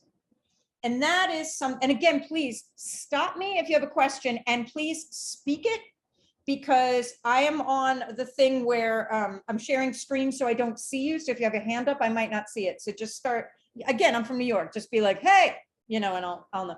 I haven't lived there in a long time, but I'm still, the obnoxious never dies. I have a question. I'm from New York too. That is not a question. No. What do you think of, like, in the commentary section, breaking that down into, topics, or, like the We're going to get into that, and I highly recommend that, because otherwise you're all over the place. I highly recommend organization, and one of the things I'm going to show you is a lengthy template, because it lists 10 topics, and and you'll see that there I've actually put in the things I look for in each topic. So that's not what the template looks like, but I think those 10 topics are great, because they help you look at what people look for in scripts and what I can comment on. And I think that's great, because I think I'd be like, characters are da-da-da, and write about characters. Or you could either be like characters, story, structure, or you could be like the strengths, the weaknesses. Always helps to organize. Thank you. All right. Here's the big one. This is the one we're going to spend a lot of time on, because this is the one that they divide into that. And then I've inserted a million things from various lectures about what people are looking for. So I will say this is the page competition, which feels more like a coverage service competition hybrid. And I will say I don't read for them anymore, but one of the things that I thought was interesting is it's the only one where they do want you to say I and talk to the writer directly, because they want you to be very sensitive, and that's fine, because they do believe Coverage Inc., coverage that goes to a writer, page competition. It's all very much like, look, writers paid us, they want our help. Let's talk to them. And I also believe you're vulnerable. You have submitted your script. This is your, your heart. So with that. So the only thing I think is weird is these three, the way they phrase these things, when they say, what is the writer trying to achieve? Oh, sorry. Title, and they'll give you a script number. What is a writer trying to achieve in the script is really their fancy, weird way for writing logline. Here is where the thing I said about you were really on that stage, because they want 3 paragraphs of what works. God bless. 3 paragraphs about what doesn't work. God bless. In case it's a great script or a really horrible script. And you must find things that are not, you did a great job with the font. It can be like, there's the characters, there's the world, there's the style, there's the tone, there's everything that we're going to get into. Then they ask you to score different aspects. And they list these aspects. So normally I just show these topics and I kind of talk about them, but I cut and paste from all my lectures at USC, all the different things that are looking for. So first, let me say, the first thing they look for, so they'll say, let's say, give it a 1 to 10, but then they, I'm sorry, not 1 to 10, 1 to 100. Because you're going to give premise 1 to 10, character 1 to 10, and all of that. Sometimes it isn't fair, because imagine you've written a low concept thing, and I'm going to get into concept with this. And so you might not score so high on that, but you may score higher on structure or something like that. That's just the luck of the draw. So premise or concept. Here, it means the idea. Premise, as I'll show you later, sometimes can mean a shorter version of a synopsis, but not here. So when they ask about premise and concept, Premise means concept, and you can have high or low concepts. A high concept film is a certain type of film that's driven by an central, easy to grasp concept, rather than the characters and their relationships. Many big budget box office blockbusters are classified, or I should say classified, not classed, as high concept.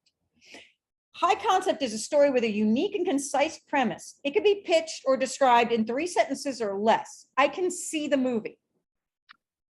Low concept is a story that focuses on the world and characters surrounding the plot instead of the plot itself.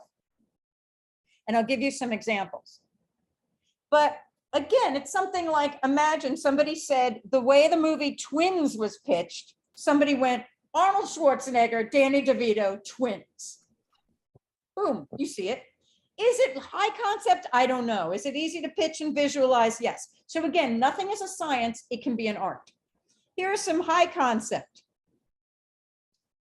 Planet of the Apes, Jaws, Ghostbusters, Twins.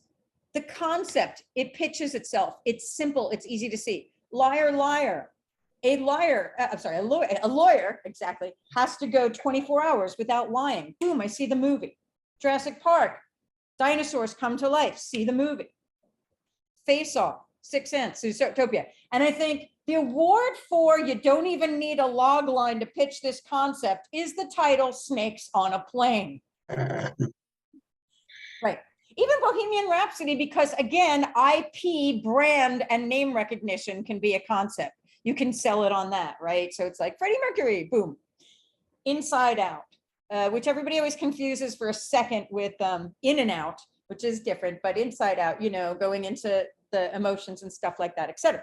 So it's a big hook, a gimmick, a twist, easily understood in a brief summary, causing the reader to immediately see the movie and be intrigued. Do they get the hook?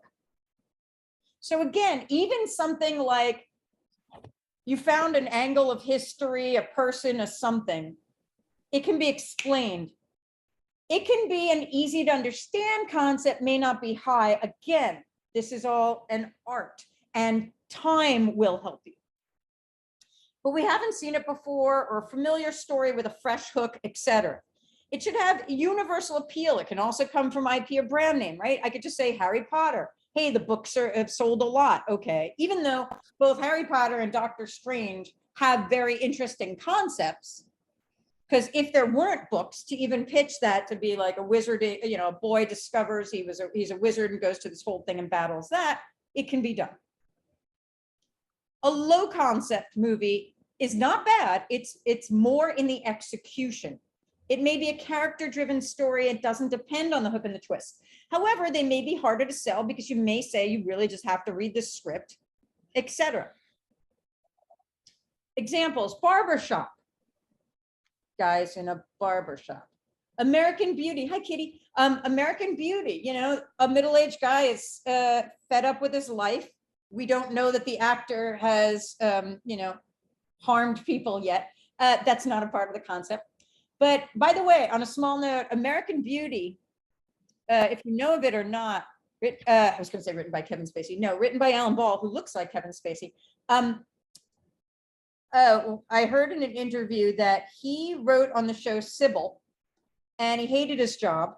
He said Sybil Shepherd would come down and be like, I have a new haircut. Let's do a show about that. And he's like, Sybil has a haircut. Or she'd come down and be like, I think I'm fighting with Marianne too much. Let's cut that. And he's like, no conflict. And he hated his job so much that on his spare time, he went home and wrote about a middle-aged guy who hated his job. And that became American Beauty. However, to be like a middle-aged guy hates his job or something doesn't tell you much. You definitely have to read it. It's low concept. Little Miss Sunshine, a girl wants to, you know, win a pageant. Good Boys, what is that? Some kids, they lose a drone. I never wanted to see that movie and I did, and I absolutely love it. I would call it Baby Superbad, but I think, so all these, it's not the concept, it's the execution, which is not fun when you have to score concept. But maybe what happens is you don't just score these. In these topics, you write score. You can write 7 and write, it's not a high concept thing, however, such and such. So in this template, I just stuck in my lecture, my little notes here. So these things are not in a template, But in premise or concept, I give it a score, and then I give a quick paragraph about telling why for each topic. But I did just stick these things in here so I can go over the topics and cover all the main things. Anything about concept? Okay. Next, every single place I read for has something along the lines of presentation. What is presentation? It means mechanics. It can also be called formatting. It can be called professionalism. Who knows? This is another little thing where I jump out and talk to writers and say, boy, do I hate telling you not to make grammatical mistakes, because you write an opus, it's more about blah, blah, blah, who cares? And one or two typos can always be overlooked. However, typos, too many, especially in the beginning, immediately gives you a bad mark. It can distract, take the reader out. It can confuse them if sometimes the typo like actually really confuses you. It can make it hard to read if the formatting isn't, and it can already just make them think this person is not professional. Now, most people I know read scripts through. There may be some bad readers that kind of skim or do something. It's not like if I read something, I'd be like, oh, this isn't professional, and I toss it. Even agents and executives, I mean, they may or may not, but we have to give a synopsis, so I better keep reading. I have to give notes all over it, so I better keep reading. So it's not going to make me stop reading, but I'm already like battling, not, wanting to like it. So I hate saying that. And also, I also remind all readers not to get mad, because there are a lot of people where English is not their first language, or there's an issue, or they have dyslexia. So I'm never going to write a note like, what's wrong with you, please? I actually even say and by the way, it is not your job as a reader to list all the errors. That is not your job. What I will say is often at the end, I might just say there are many typos that could distract an executive. Remember, again, I always say to them, I know what you're going for. And I tell them, if you do this, an executive may get distracted or confused or discount this before they even get to the content. This way, I'm not assuming that they can't spell. I may say, this needs to be proofread. And it's up to them. Maybe like you said, well, I think one of you, Jonathan, I think you said something about having somebody else help you with the formatting and stuff, which is great. And then there are some people like get someone else to look at it. You can always find, by the way, an English teacher who has nothing to do with the industry who goes, ooh, I'm working on a film. I'll proofread it. That's always fun. And I say that because I was an English teacher.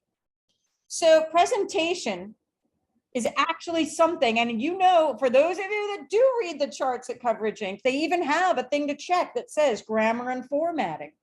And you write it and you check it. People want to know that every template asks. So they're all like, is this a mess?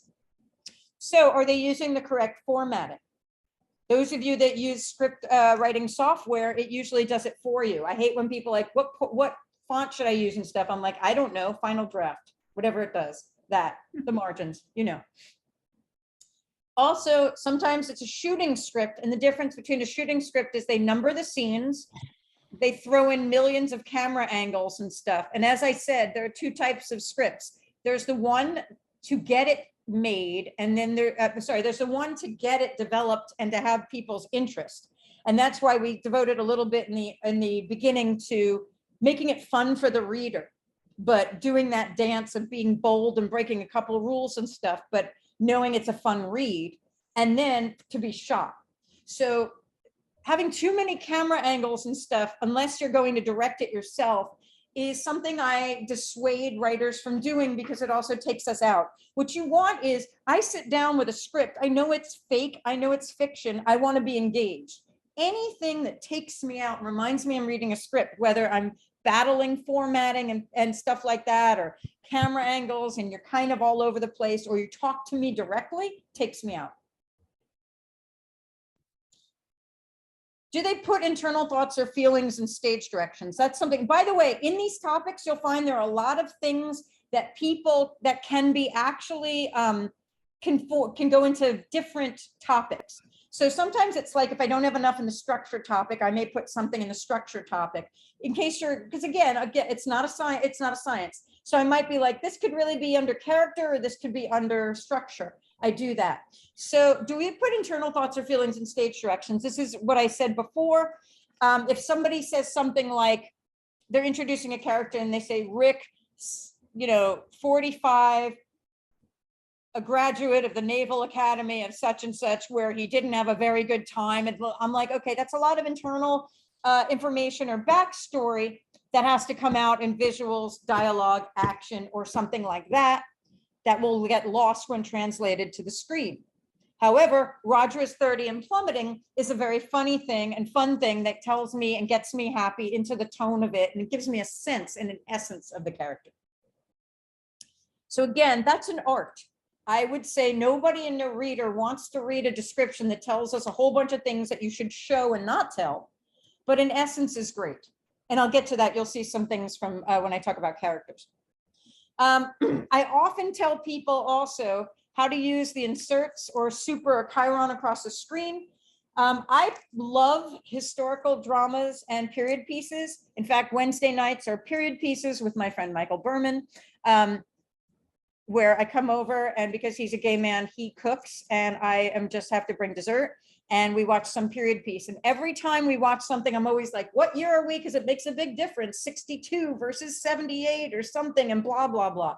So I find that a lot of people will put in slug lines the year, the date, the time, or they'll tell you 2 weeks later in it, which an audience won't get. And I'll say that might be in an insert, because audiences can't read the slug lines and stuff like that. And that certain information can be given that way. Do they correctly distinguish between a voiceover and offstage comments? Voiceovers are always when it's a narration, a phone call, nobody is in the scene. Offstage is when someone's off, you can say OS or OC, I've seen them both, off stage or off camera. Somebody is off stage or off camera. You can say that and then we see them. I see sometimes, too many times, people introduce a character and they don't say off stage, but they're speaking and they have a line and it's just kind of floating, and then we meet the person. And you may say, this stuff doesn't matter, but I'm telling you, the itty bitty tiny little things that will irritate your reader or make them do the work. And these are tiny. As I say, presentation seems tiny, but it can sink you. So this is the smallest thing, and everything will get into much more, significant things, but these are some stuff. Do they correctly distinguish and set up and come out of montages and flashbacks? There are many times I get confused. Something's a dream, a montage, or a flashback. They don't delineate that. And it doesn't mean it's a hard and fast rule, but it needs to be clear, and I need to know when they end. Because a lot of people will start a montage or a flashback and won't tell me when it ends, and I'm a little confused. And by the way, in synopses, you may say to yourself, wow, how do I write a synopsis of Everything Everywhere All at Once, or something like This Is Us that takes place in 3 different time periods? So I will always say, always go back whenever you have a question. The answer is, how will I make it easy for the person reading this? So sometimes I might group and be like, in the 1973 story, this happens. Then I might group this in a synopsis. Or I've taken to, if something is jumping time a lot, I bold the time, and I'll be like 1971, blah, blah, blah, blah, blah, blah, blah, 1982, blah, blah, blah, blah, back to the present. And I'll do that because I need to make it clear for the person reading a synopsis where we are. And many typos and errors will turn people against you, and you don't want that. So I don't want to insult people's intelligence. I'm not going to spend a lot of time on this, but I am going to get, again, things you've been told theoretically as writers to get the experience and to really kind of make it much more experiential. Structure. So again, in the template, this is not in the template. These are things I consider. It would be like, oh, they get a 7 and then I justify why.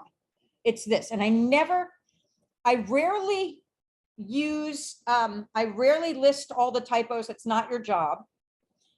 But what I do now do, especially when doing this for writers, is I start to say there are quite a few typos and errors, and I cite at least 2 because I've had some people be like, where?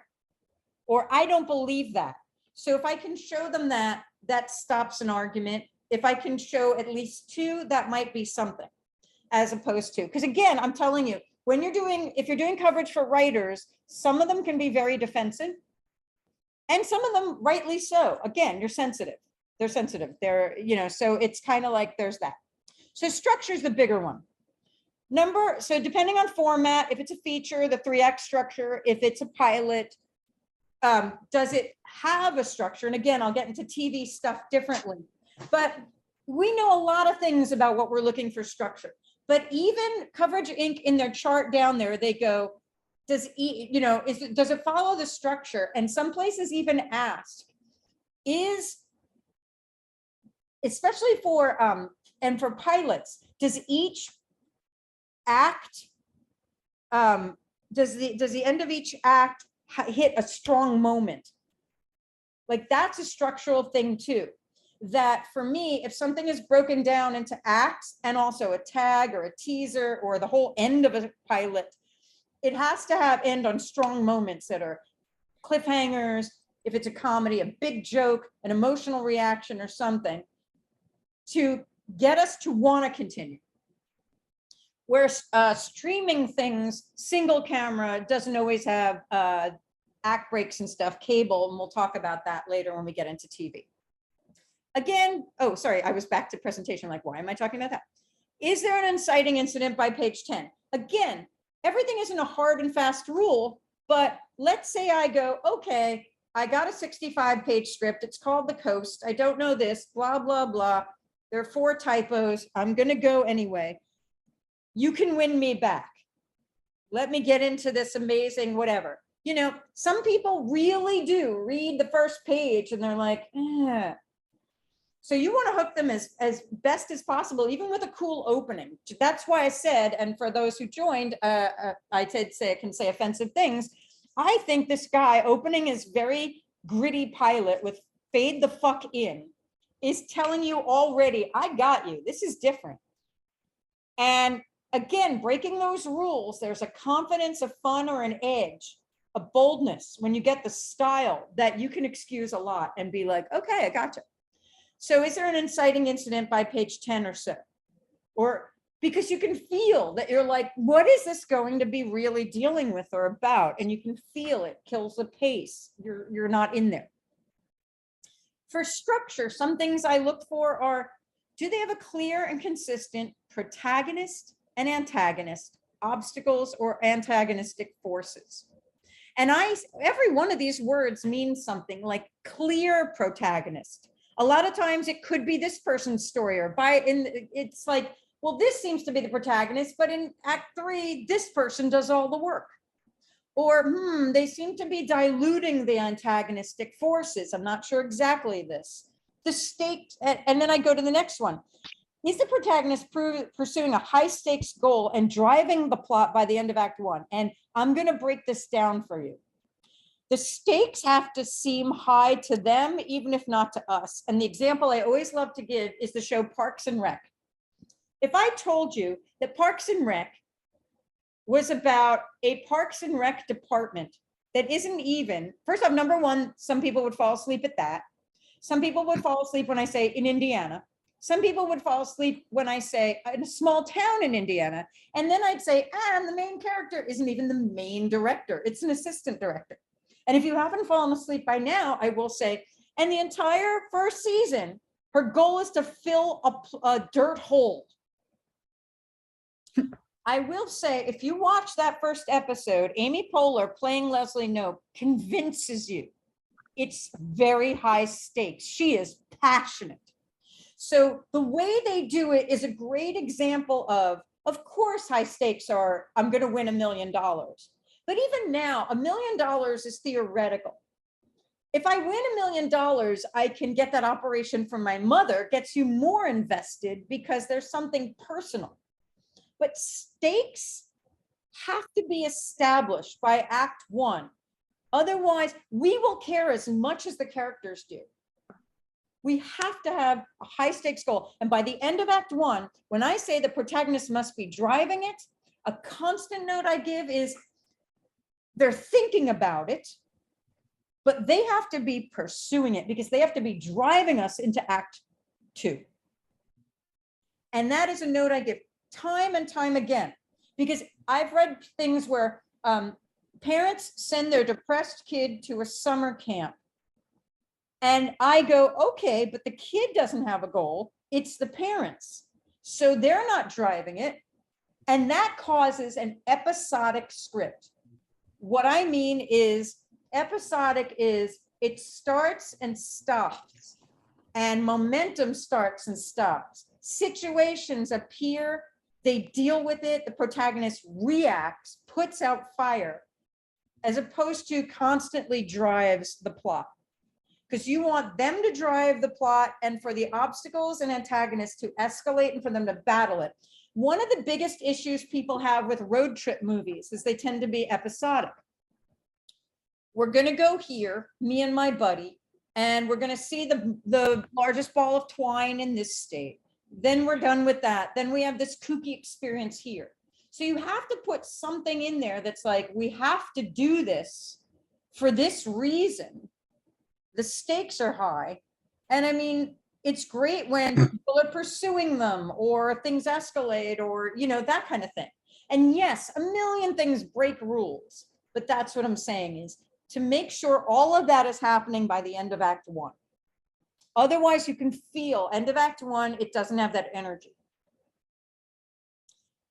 Then we go by the midpoint. Does the character seem to change, or since they have an internal arc, and again, this could come under character notes or this, structurally, there is the external journey and the internal journey. And by the midpoint, the character has this, and I also say a character should have a flaw. I'm going to talk about this in character. A character should have a flaw or something they need to transform or heal, or something in them they need to accept as a gift rather than a darkness, a monster, or something.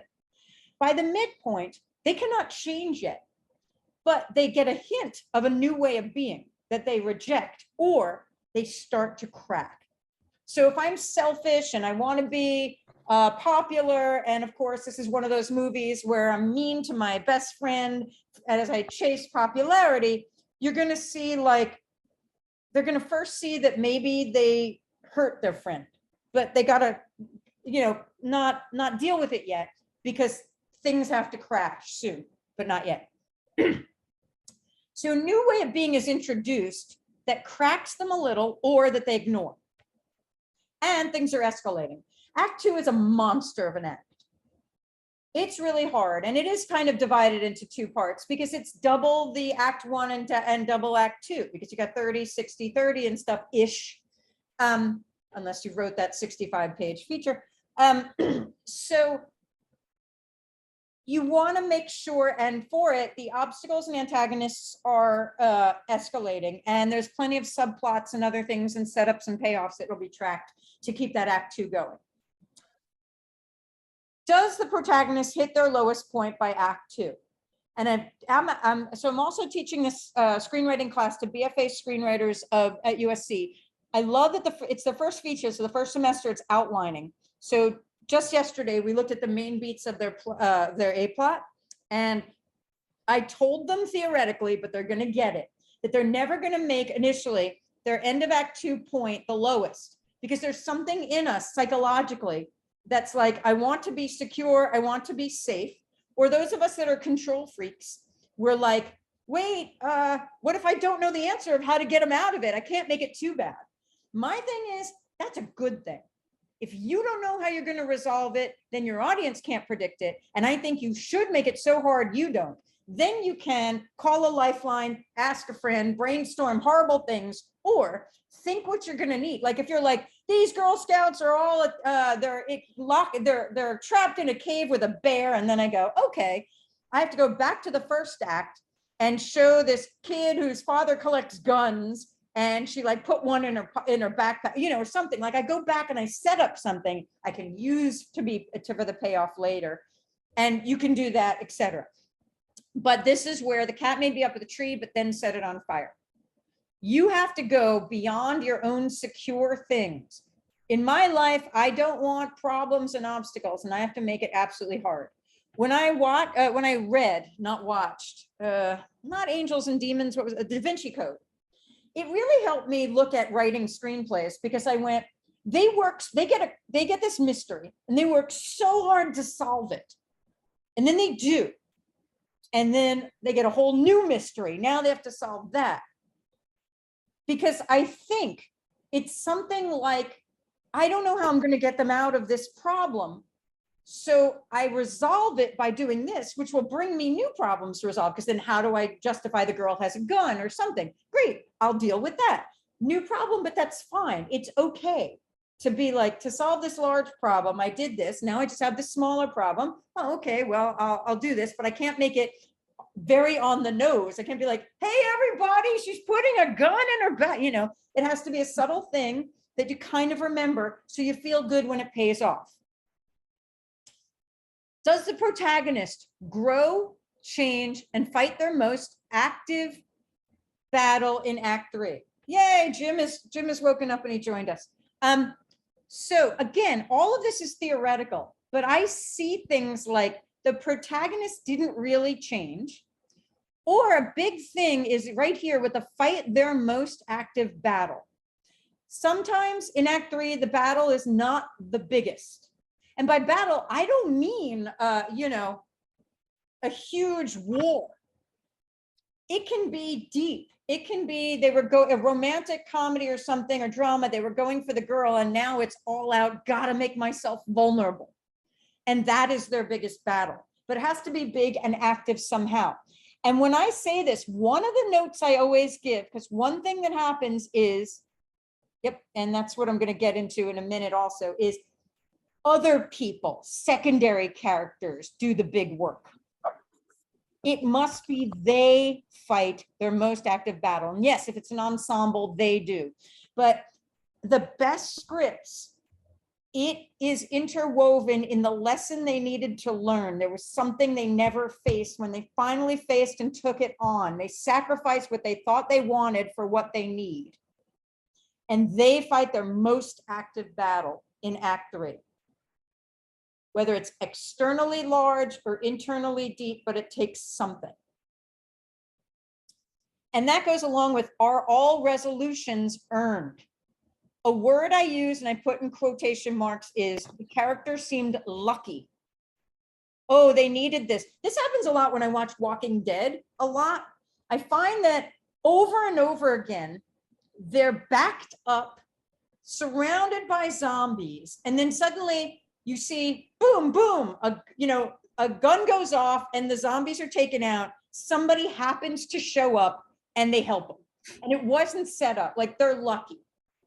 And again, we all know this theoretically, but it happens a lot that something feels contrived, coincidental, or something. And this happens with setups or making sure they cause their own resolutions. They don't just benefit from something. And that's where I also say, do the arcs track? Again, that could be a character thing.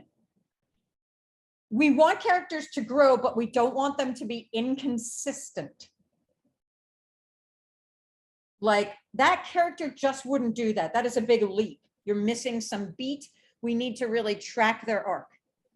A big problem, and again, this is gonna make, this gets to be a character note later, is I know that for some people, some characters, their arc is to go from being an indecisive person to a decisive character, but they still have to be going for something and driving the plot. Even if they're like, this, they have to be like, but I want to get into school, or I want to do this or something, that they're somehow driving the plot. A big thing is to look for elements set up, tracked, and paid off, as I said. I often write notes where I see too many times an item or characters introduced exactly when needed. And that never feels satisfying. drop them in, and it's an art to drop them in so we remember them, but it's not like 100% like on the nose. Track and remind us, and then pay it off. One nice thing to do in outlining, especially that I found, is you outline the A plot in one color, the B plot in another color, or use different index cards. This way I can look and see, oh, I haven't checked in with my B plot for a while. I don't see the color, something like that. That can help you too. Are there interweaving subplots? Sometimes they're just some subplots that go on, and sometimes it feels even better when they interweave. Best example I've ever seen of interweaving subplots after the second season, Seasons of Seinfeld. It's one of the only times where I see they have an A, B, C, and D plot that all come together, and based on how selfish the characters were, nobody gets what they want because everybody ruins everything. And in Curb Your Enthusiasm, it's like they drop 5 by the same, same creator. They drop 5 different things that all come together, and that somehow feels amazingly satisfying.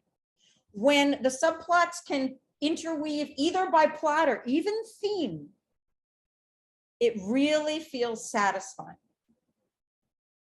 Dorothy, I said this already and I explained it. Does the story escalate or does it seem more episodic? Do beats feel repetitive? We've seen that before. Escalate it. You've made that point. That sometimes takes an eye, because sometimes we write too much or we write too little, and we need someone else to say, yeah, we get it. You don't need to explain it. Or you got a clear eye, but we don't. You're going to need to explain that. Are transitions clear? Suddenly they're here, now they're doing this. There's a beat missing. How did they get to that new thought, that new action, that new place?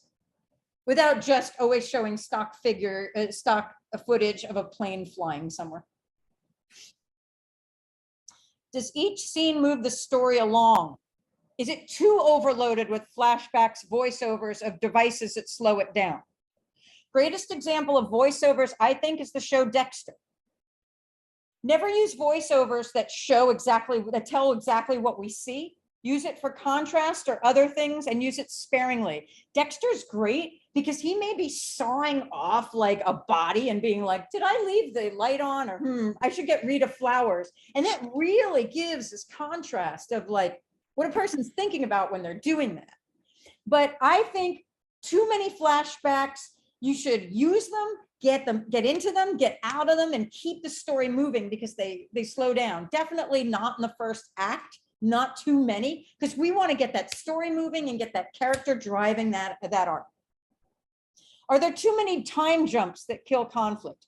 You can't avoid them sometimes, but too many time jumps, I often write, jumping time, we jump from a conflict or a situation, and then we jump over a couple of years, and now it feels like we're starting over in a reboot, and we don't know what happened. We have to figure out what happened, or you're getting out of a conflict and jumping to something else when we were really invested. So use these things sparingly. Biographies have a very difficult time with this, because somebody told me once that the problem with true stories is often writers feel like they have to tell everything that happened as they happened in the order that they happened. And they actually still have to find the protagonist-driven story. I often use the example of the movie 13. They didn't write the story of Lincoln from birth to death. They focused on him trying to pass the 13th Amendment. He had a goal, and they focused on that. There can be flashbacks, it can be all these devices, but use sparingly. And for TV, as I said, does it have strong action moments? Hi, thanks. I'd like a non-fat, soy, fatty, lottie, fatty. Okay. A plot. As far as plot goes, that is a harder thing for me to give rules on, because that's a case-by-case basis. It's often about logic issues. She said, hey, I'll have the non-fat. Hi, Mrs. Keith. So in the plot, it's often, I can't say like overall, I will show you some things that I look for, but they're mainly logic things. They're mainly stuff like, the character talked about such and such in here, but over here they're saying this, or something like that, inconsistency, or something's not clear. It's unclear of such and such. And again, I use a lot of things like clarify, or something is a bit unclear, as opposed to I don't understand. Because you want to show them a larger audience may grapple with, and that's not what you want. So is the story clear? And a big thing is, are the rules clear? I always say, when you're in, if I'm setting something in Chicago in the present day and some kids are eating in a pizza place, I don't need to really establish the rules. But when I say it's the year 4000 and I'm in the planet Quargarg, and the Prolomenes have put all the flus in jail, you're going to need to spend a bit of time giving me some of the rules of this world and how it works. The same thing happens in your supernatural thing, your big fantasy thing, whatever. I need to know that if you have a dragon, you're higher up in the world, or whatever it is. You need to establish the rules, and not in a heavy-handed way. God bless Star Wars and their credit scrolls, and you can get away with that a little bit, but here you go. It's a lot of too much information. I've found, especially, and I've been guilty of this, you get a technologically advanced whatever, and they're like, you need to know blah, blah, blah, the this and the blah. Look, I wrote a pilot about JPK, John F. Kennedy's father, and I did so much information. I'm like, you need to know what kind of typewriters they worked on, because I looked it up. No, you don't. So, but I find, especially in terminology, something like Hidden Figures is a great example of, there's so much math and space talk, but when you don't really have to understand what they're talking about and when you do. But I find their timing, sometimes it's like people have to really show you all they know, or I like to know a person's profession, because I'm like, oh, of course, you're a radiologist, so you understand all this stuff, but I need it simplified. And the same thing, the opposite, not enough information, and that could be anything from Bob and Carol are talking and Bob says, hey, you remember that thing? I did it. Cut to a new scene. And you're like, wait, they may understand what they're talking about, but we don't. We need more information. We talked about his internal information given in stage direction, logic issues. You could be like, I don't understand why they're doing, well, you wouldn't say I don't understand. It's unclear why they're doing such and such or such and that. Now, another thing is, you may find something offensive. And I always say, let's say somebody wrote something racist. You're probably not going to be the person to educate and change them and be like, I think you're racist. And they go, you're right, I never saw that. Or sexist or anything like that. Or they may think you have a problem. I once taught this class and I gave a script, and one woman's like, I was offended. I think there was too much sex. And I said, okay, are you the demographic for this? You always have to stop for a second and say, do I find this offensive based on who I am, or would more people? And then what I say is I always hide behind executives or audiences and say, remember, what do you want to achieve? So I may say some executives may have a hard time, especially since the Black Lives Matter or Me Too movement or something, because I'm just getting them to see, you want to sell this script in this climate, you may consider, and leave it at that. And so there are certain things, but the same thing goes for logic issues. Some people may not, it's a little unclear why they do such and such. You need to say, to just make sure they understand this may need some clarifying. And you always have to check in with yourself. Is it just you? I know that when I watch those big heist, whatever thingies, I'm like, oh crap, am I going to understand the whole plot and everything? It always evades me. I'm always like, I don't know what they're going for and why that thing is the world order for something. So I know, but I have to be like, this may be unclear. Is it engaging? Do we care? Often that's a symptom of the characters don't have big enough reactions, so we don't. As I said, you'll care about that hole being filled because Leslie Knope does. Something I just showed my students is on Netflix, there are these small films, small things, not films, called Old Enough, which I know sounds like a documentary about pedophilia or something, but it's actually a Japanese show about little tiny kids, 2 or 3, who are given a task to do.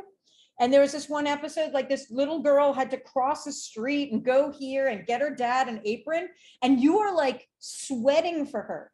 you can actually really get the stakes and get how in her world, this is the most important thing. And like, when she can't find the watch store, like she cries and you're like so feeling it too, because you get the stakes and they make you care. So that's usually, we don't care based on, are the stakes high enough? Do we understand why the stakes are high enough? Somebody may want to win a drum competition and I'm not into drumming, but I get what it's like to dream and want to, you know, to do this, or I really see that they want to, you know, how horrible their home life is and how this is a way out. Is it believable? It still needs to be believable and relatable. Even in those fantasy things, you establish the rules and we get it. And sometimes it's regular. Some people be like, it's a little hard to believe that a character who's so into the environment would then do X, Y, Z or something like that. Like, it's just, these are some subtle rules you stated. Does it establish a certain tone, genre, or realism and then suddenly switch? If there's going to be a surrealistic element, you can't spring it on page 6, because I'm like, okay, you have to understand how much the audience is grappling or the reader is grappling in the beginning to be like, what is the world? Who are my people? What are the rules? Okay, I can go on for the ride. I can go along for the ride. If you don't establish the rules and you don't give them context, they're confused and they can't emotionally engage. Once they get the context of the world and what matters to people and everything, they can invest and engage. Are the stakes high? Can they be elevated? Is the goal clear? Does it change? And there's a difference between evolving. Like I said, you may want the money and then realize love is more important, and that evolves, versus I want this, didn't get that, now I want this, and it's different. Are the obstacles big? Again, I'm going to go quicker because we go over this. Are there enough conflicts? Is there tension? You're also commenting for all of this on subplots, and are the subplots relevant? Does the writer show versus tell?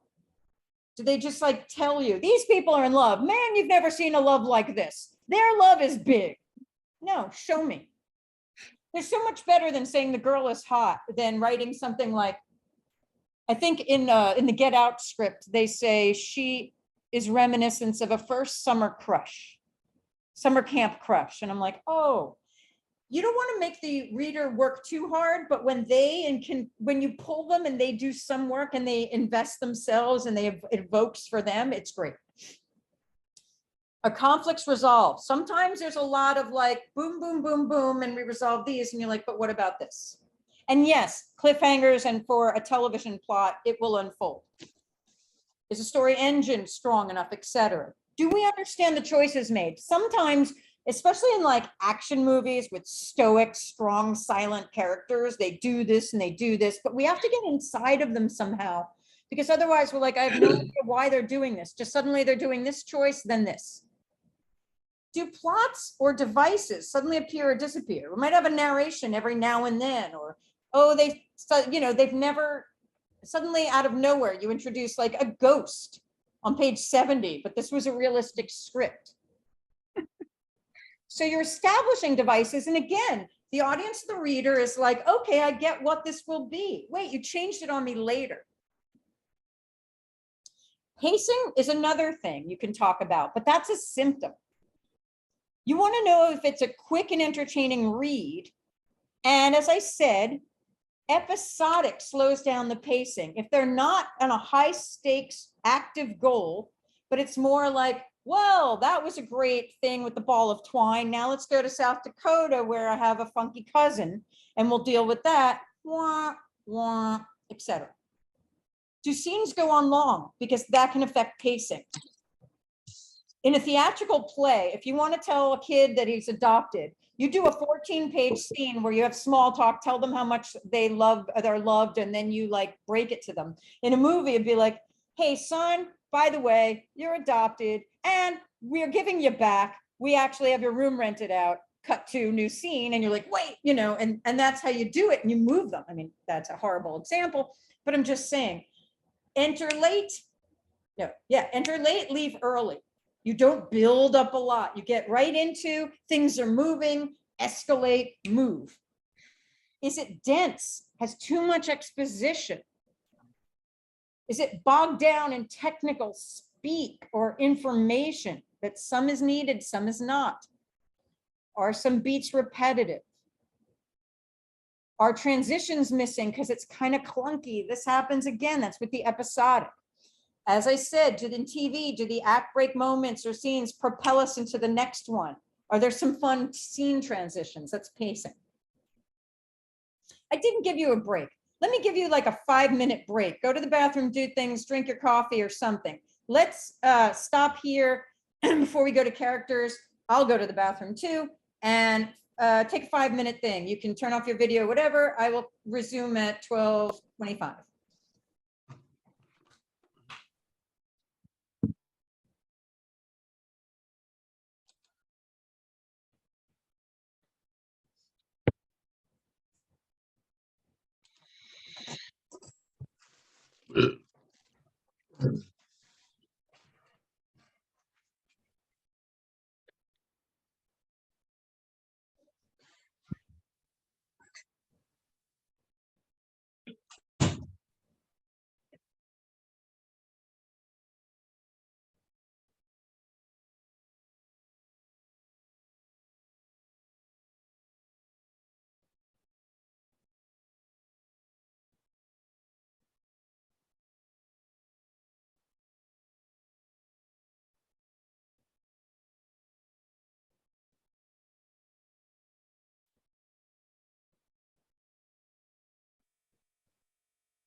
Can also be here if you have questions.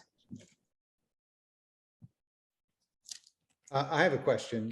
That, Are you able to share this document? Like um, maybe as a PDF uploaded into the comment section or something like that? okay, Okay, that'd be fantastic. Oh, did this, oh, that really sucks, right? this Because died. some people have been taking copious notes and now they won't, and now they've wasted their time.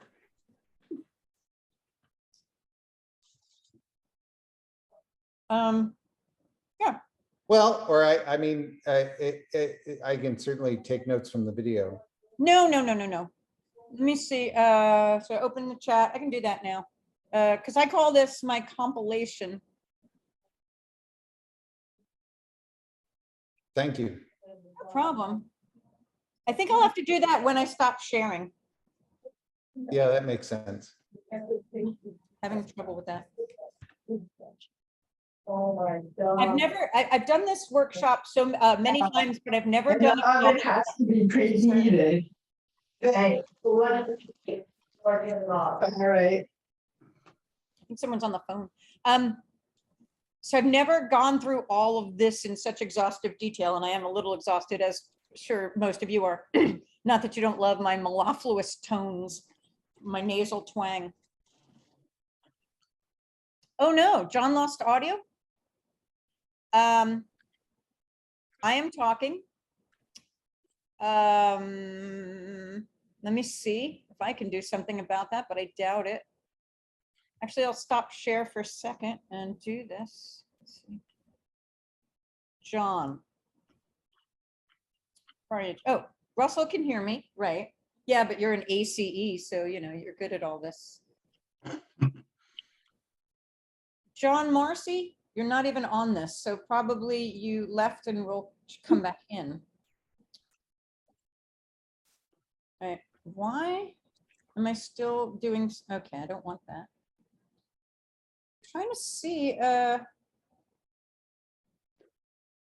Jim.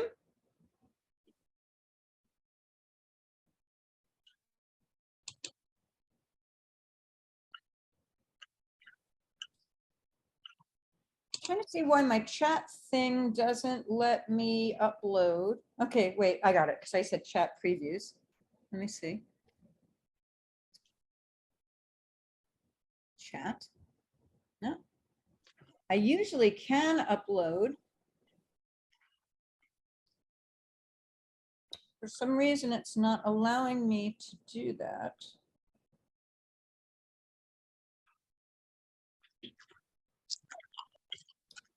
See if I can do that. So I'm playing around for a second, but then I gotta. All right. If I can't upload to the chat, I will send this to Jim and he can send this to a lot of you guys. Okay, I promise I will get it to you. Okay. Fantastic, thank you. Yeah, so I know, and I definitely, again, I want to help you guys out. Okay, so let's go quicker or something. So again, now we go to characters. So characters, do the main characters have internal arcs? Are the relationships clear? Are they ripe with conflict? Do they have arcs? Actually, I won't even read this because I think these are all I won't read this out loud to save my throat, and also because I think these are pretty self-explanatory. And if not, I will explain anything I think I need. So again, I said if they change over time, they need to be consistent. Active versus reactive. Okay, distinctive from each other. Of course, if you write 5 frat bros and they're just supposed to be a small thing and they're just having a conversation, that's fine. But saying like skinny frat bro versus fat frat bro isn't going to do enough. And while they may have their own common language, they still need to be distinctive from each other. Sympathetic and relatable, we talk about like The Sopranos. Tony Sopranos can kill people, but when you learn that like he really loves his family or ducks, there's some sort of relatable thing. That's what the whole save the cat aspect is. And we know that there should be still some relatable, some understanding, especially with antagonists. Like the Joker isn't somebody that just woke up and decided to be bad. Either in one iteration, he has mental issues, and another, Batman dropped me into a vat and killed my face, so I'm going to get revenge. All of this, clear motivations. Are their backstories clear? You don't always need to know, but again, sometimes it explains a lot.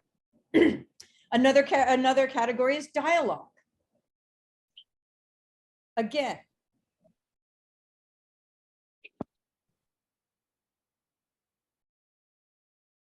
because I've covered some of these things and because some of them are self-active, I look for, is the dialogue natural?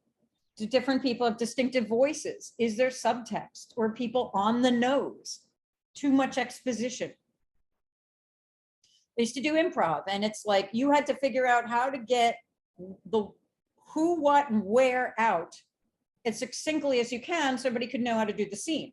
You wouldn't say something in a screenplay or improv like, hello, my brother John, who has been my brother for 28 years. We are standing in front of the house of the mother we have, you know. But a line like, forgive me, Father, for I have sinned. It has been 5 years since my last confession, tells me who I am, who you are, what my goal is, where we are, boom. So there's a way to casually get out the exposition we need. Is it appropriate to the time and genre, dialogue?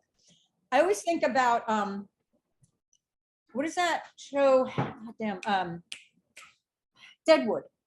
I always thought it was really weird that it was set in the 1800s. Every character said the word cocksucker like 400 times. There was even an Asian character that spoke no English, but that was the one word he knew. And I was like, is that really the dialogue they would use or something? But again, this can trip you up when people aren't using it.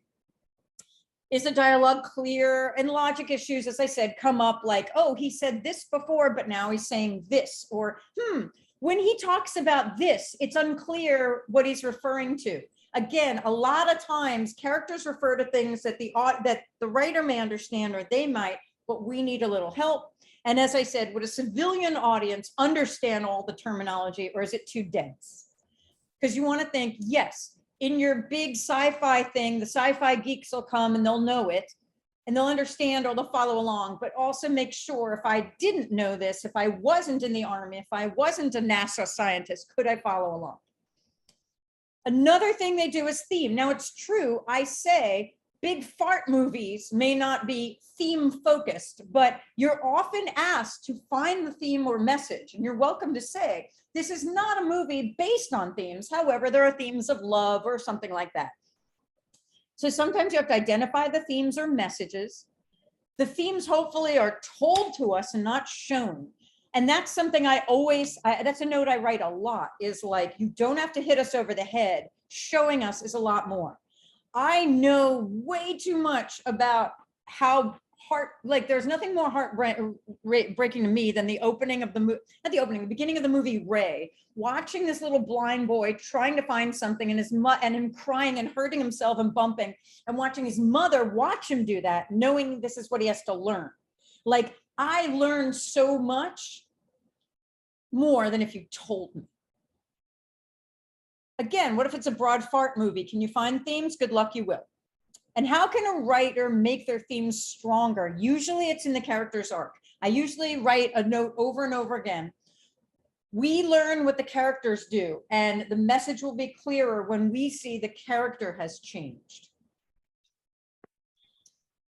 Another one is style or tone, which is a weird thing because you're like, so again, these in this competition, these are the categories. Is the style, you know, it's a strong style. It's bold. There's, you know, fade the fuck in. Is it appropriate to the genre? If I'm writing Marley and Me, a family movie, I don't have like, you know, I don't show a dog being shot because it's for kids. Is anything inconsistent? Right, cursing or doing that. Is the style bold? How can we help them go deeper as opposed to just superficial? And then, is this the last category? Right, good. So last category is, sometimes it's called marketability or commercial. This is another thing of helping them.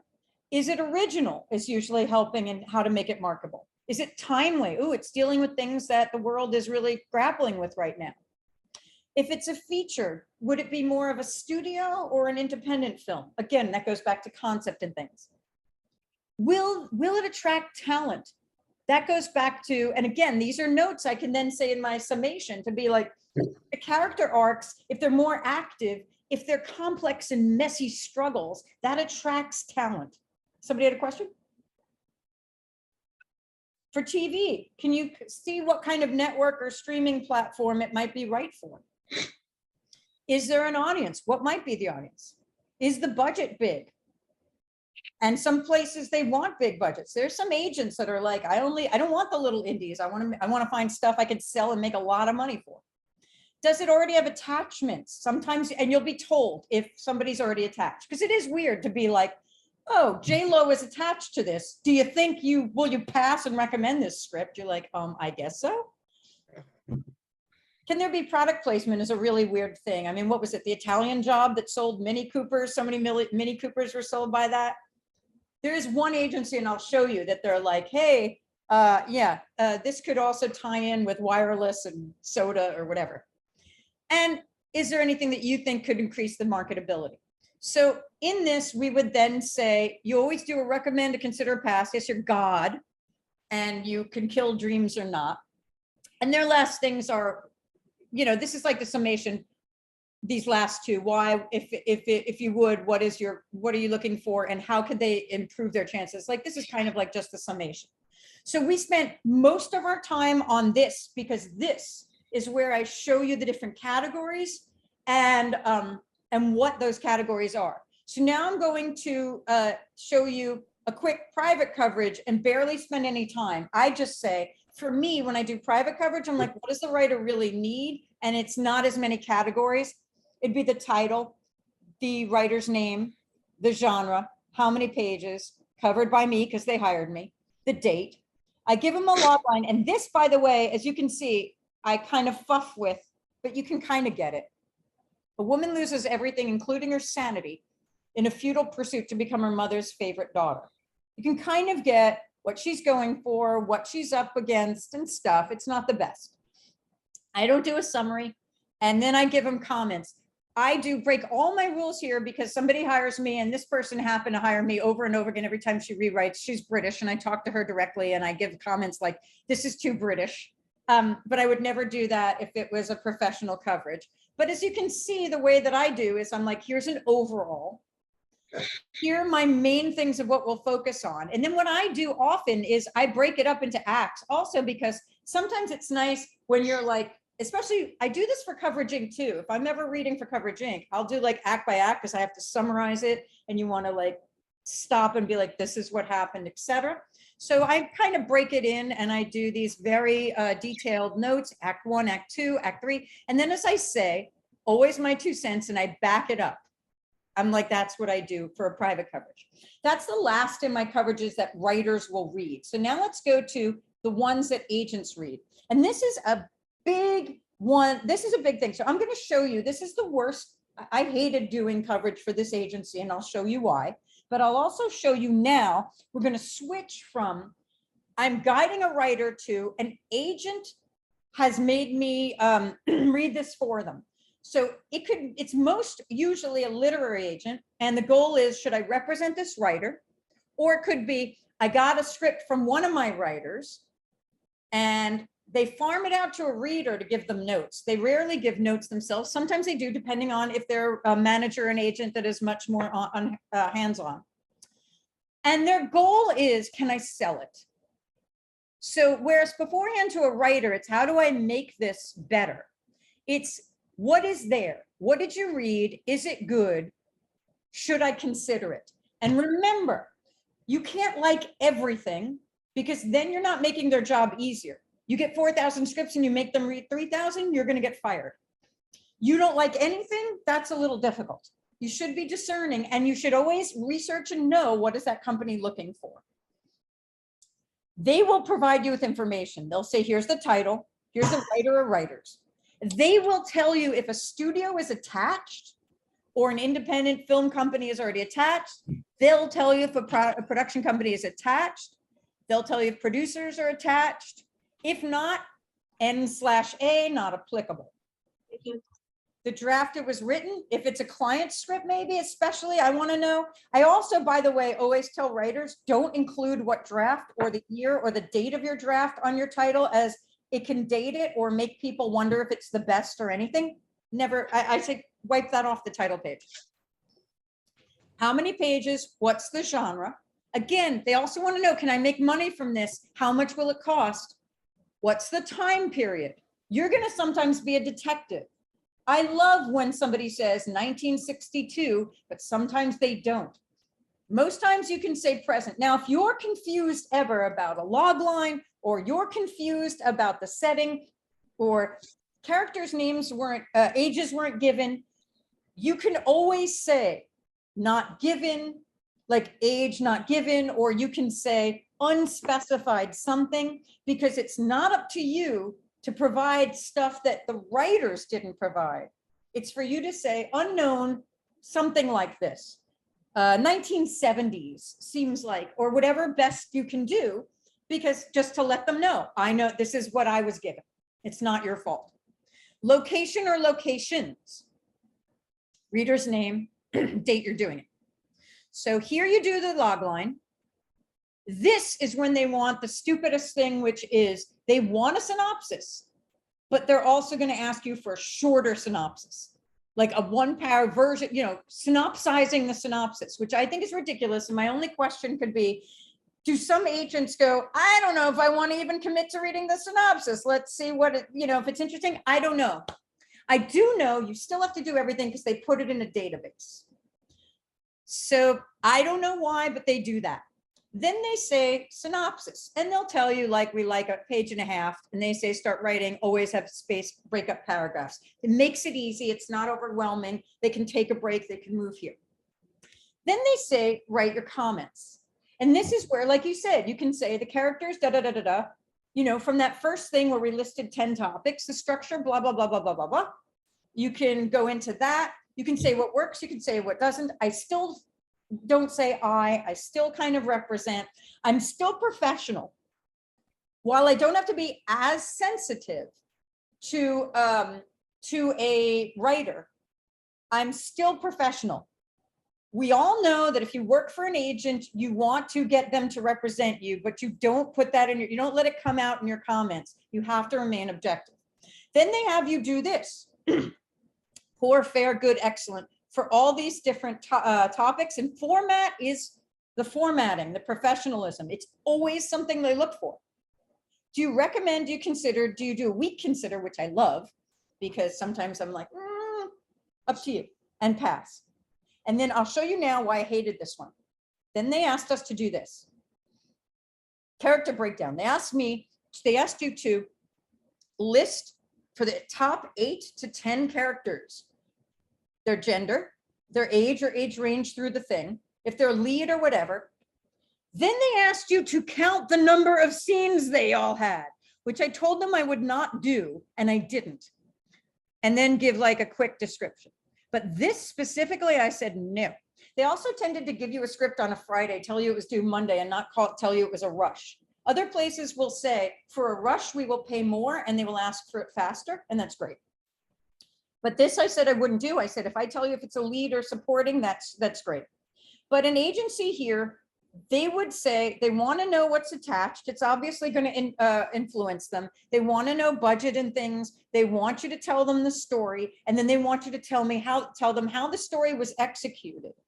You don't have to tell them all the answers, but you can say the characters would need a little this, because remember, they know it can be rewritten, so it doesn't have to be perfect. But is there something or enough in this that they can consider, or they should read it? That's an agency. That's a big fat agency.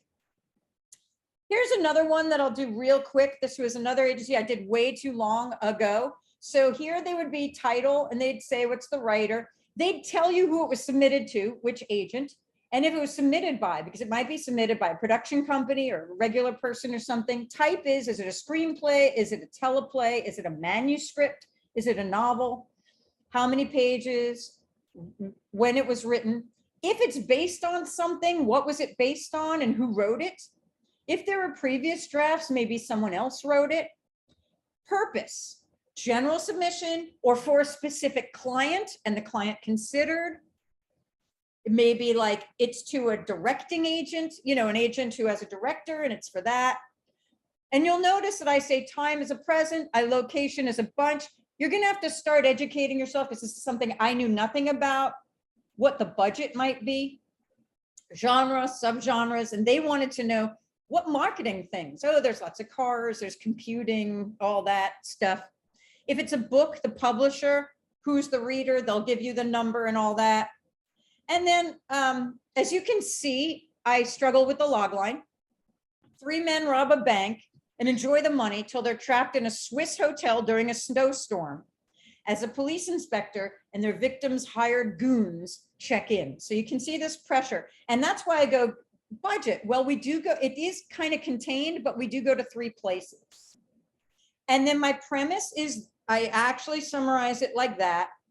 Elements mean anybody big, any names attached. I synopsize.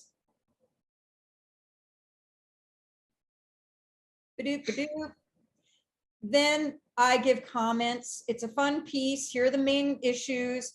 This is I go into detail. It's a cute, in summation, it's a cute script. The structure needs more work. Consider with a rewrite. Basic. This was my favorite coverage of all time. They also happen to pay the most, and I'll tell you more about that. Because all they said was title. This is for a network. Title. Who's the writer? Form means screenplay, teleplay, what is it? How many pages? Who is it submitted by? Now it could be an agent, it could be a person, it could be a production company. Which of their people, they'll tell you which exec. Anybody attached, who you are. They'll say, give us a log line, synopsis, comments, and we're out. Then they say for project and writer, consider, pass, consider, recommend the project, pass, consider, recommend the writer. I really love this because I actually reviewed a script from a friend of mine, and I knew that the script was not in the brand of the network, but so I could say, project not right for this network, consider the writer. So I was like, yeah, you could see if they have other things. So that was nice. Very simple, very basic. However, for every production company and network, you have to know their brand, what they're looking for. CBS versus Netflix, which is everything, everywhere all at once.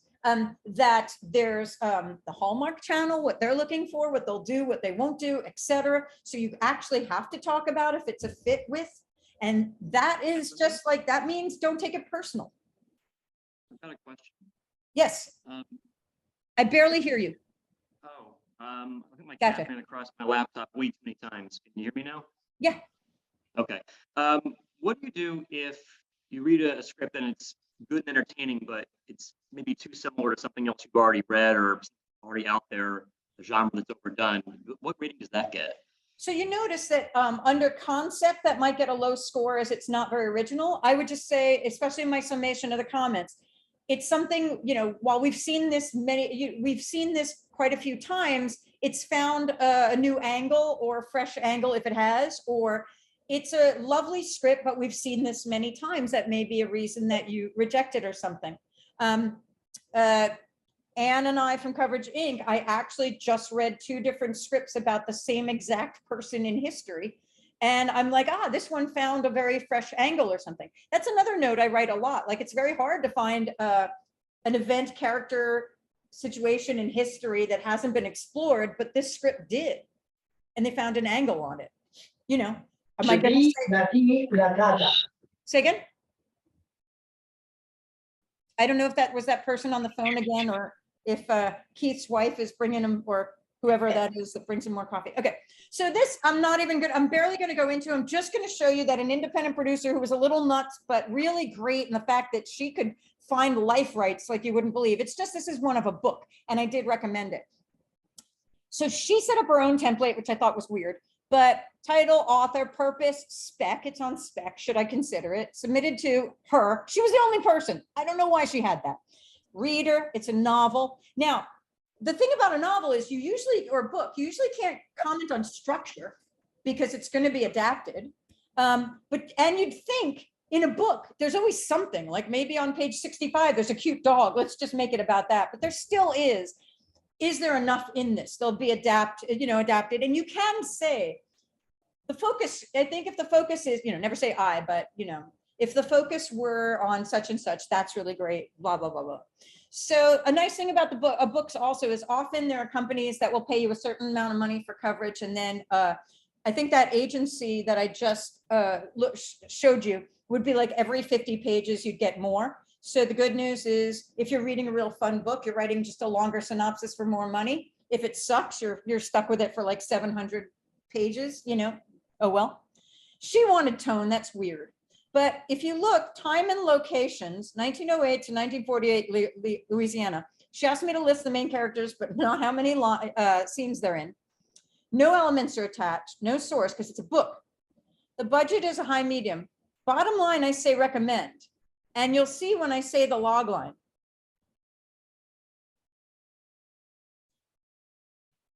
I'll have you read it to yourself.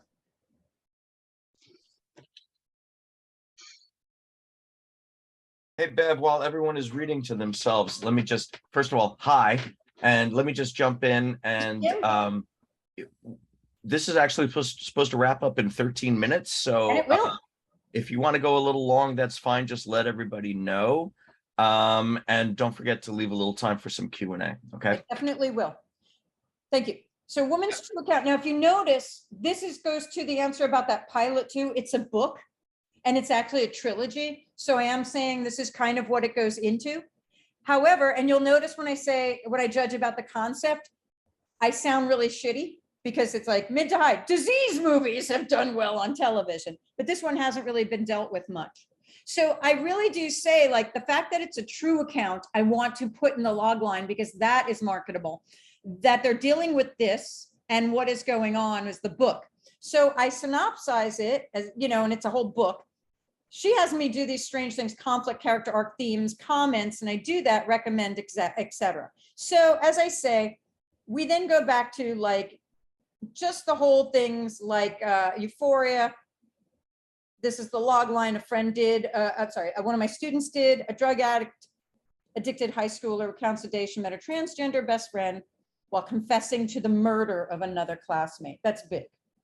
Okay, blah, blah.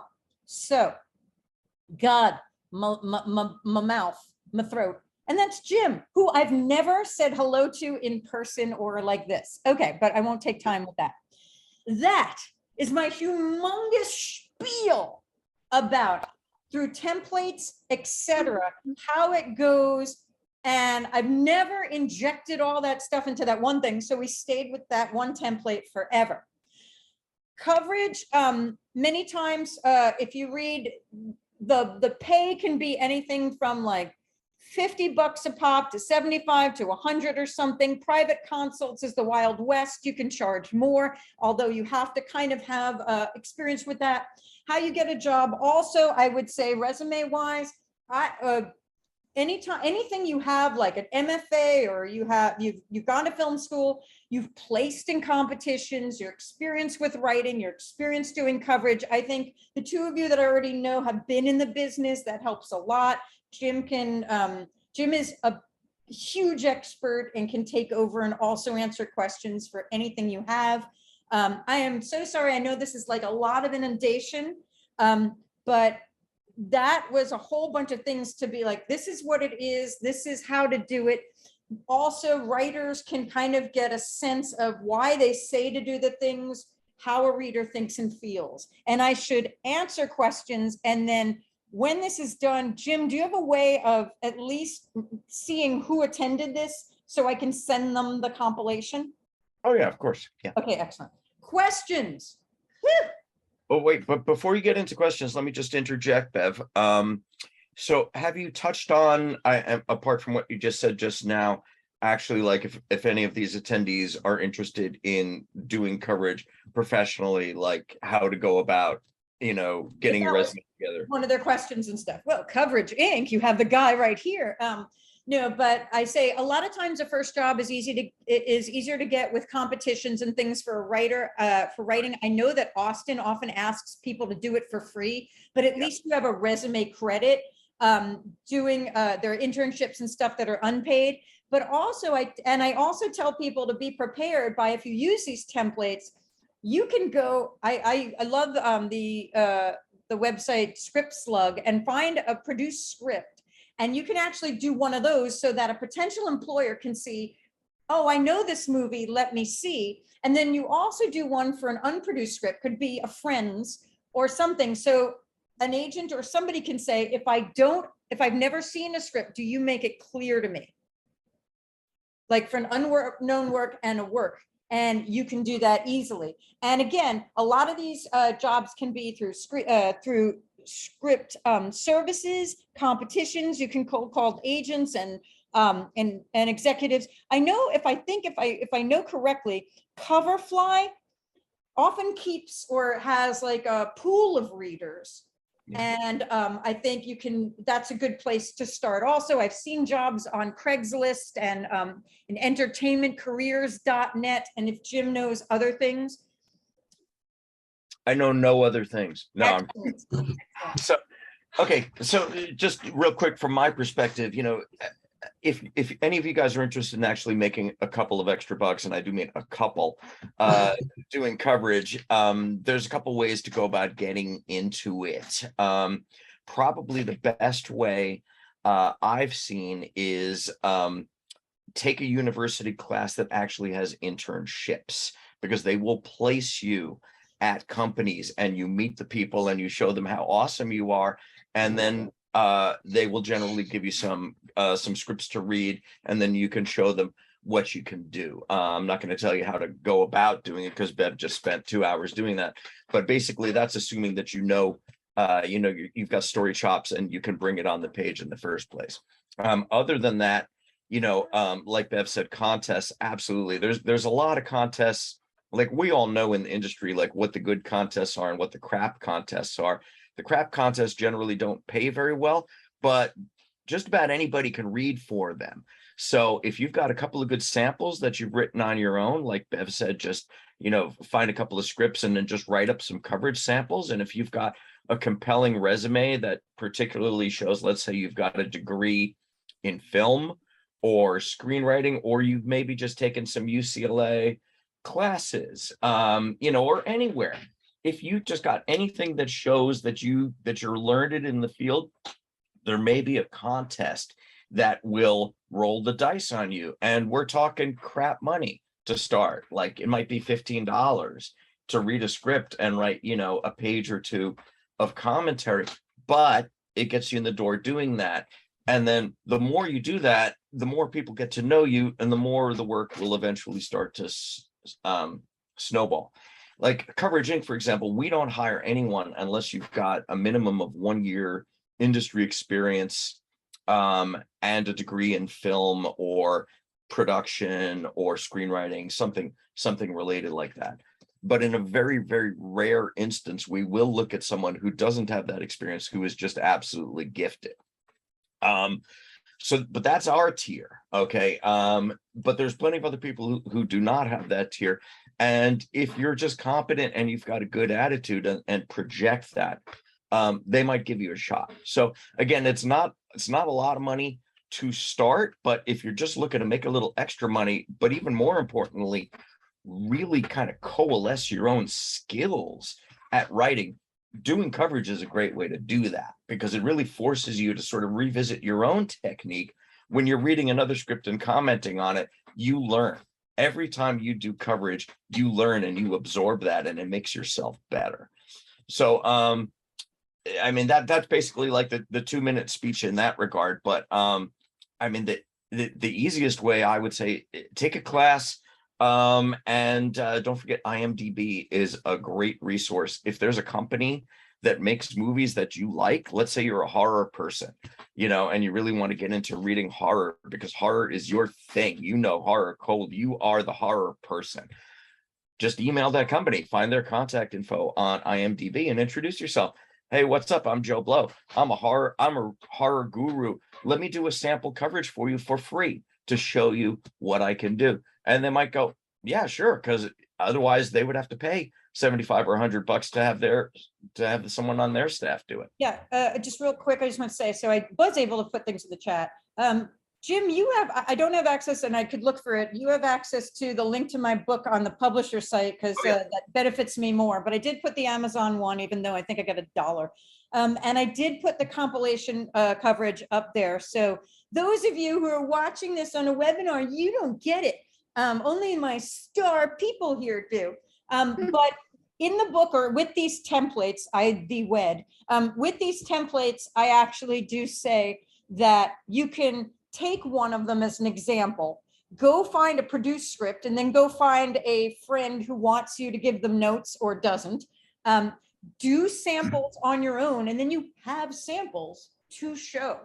So that, as I say, that distinguishes you when you go, hey, I have samples. Because I tell you, my students will say, I have 4 samples that cover TV, writing, produced, non-produced feature, blah, blah, blah. And some people might go, yeah, I don't feel like reading it, but wow, that's impressive. And that could, just telling them that you have, I mean, I don't say lie, but I'm just saying, because if they ask for it, you do.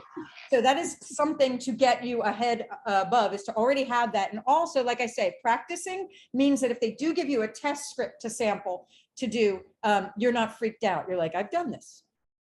So Beverly goes into a lot of detail in her book about all this stuff as well. I'm going to give you one more really obvious frickin' tip, which is, we read everybody's samples. Like I said, we don't generally hire here at Coverage Inc. anybody unless they've got that industry experience. That's important to us because of our brand. But we look at everything. And if someone sends in great samples and that catches my eye, that can begin a relationship. Okay. So the first thing that will kill you is freaking typos. All right. I can't tell you how many times we get coverage in that's got grammatical errors, in the cover letter, or typos. I mean, even if grammar is not your bag, then find a friend whose it is, because that's going to kill you. And let me tell you, a well-written sample will catch my eye. All right, that is incredibly important. And all right, Tim, before you repeat my 3-hour seminar. I'm sorry. No, it's okay. No, that's great. I just to reiterate that, I did talk a lot about why screenplays should not have typos. And I do say to my own students too, I go, you cannot critique writing if your writing has typos. So you have to make sure it is more perfect than anything. It's the same thing I say, like, if you're a graphic artist, I expect your business card to wow me. If my friend who wanted to be a personal trainer was plump, I don't think that's good. And if you're a writer or want to do coverage, you better not have, there are certain tricks and things of the trade. But we're not letting them ask their questions, Jim, because I would have wanted you to co-partner with me on this. All right, I'll shut up. Questions about what you're interested in that possibly wasn't covered, and I'll stay a little over, and if you have to go, you have to go.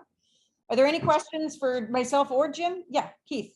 Yeah, I was wondering, what are the deadlines like for, like, you have to have a coverage done like in a day or two days or?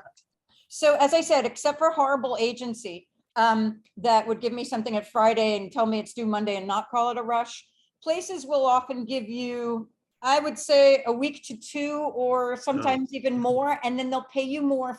Most will pay you more if it's a rush. Okay. They need it quicker. And Jim can add anything he wants to or not. This is what.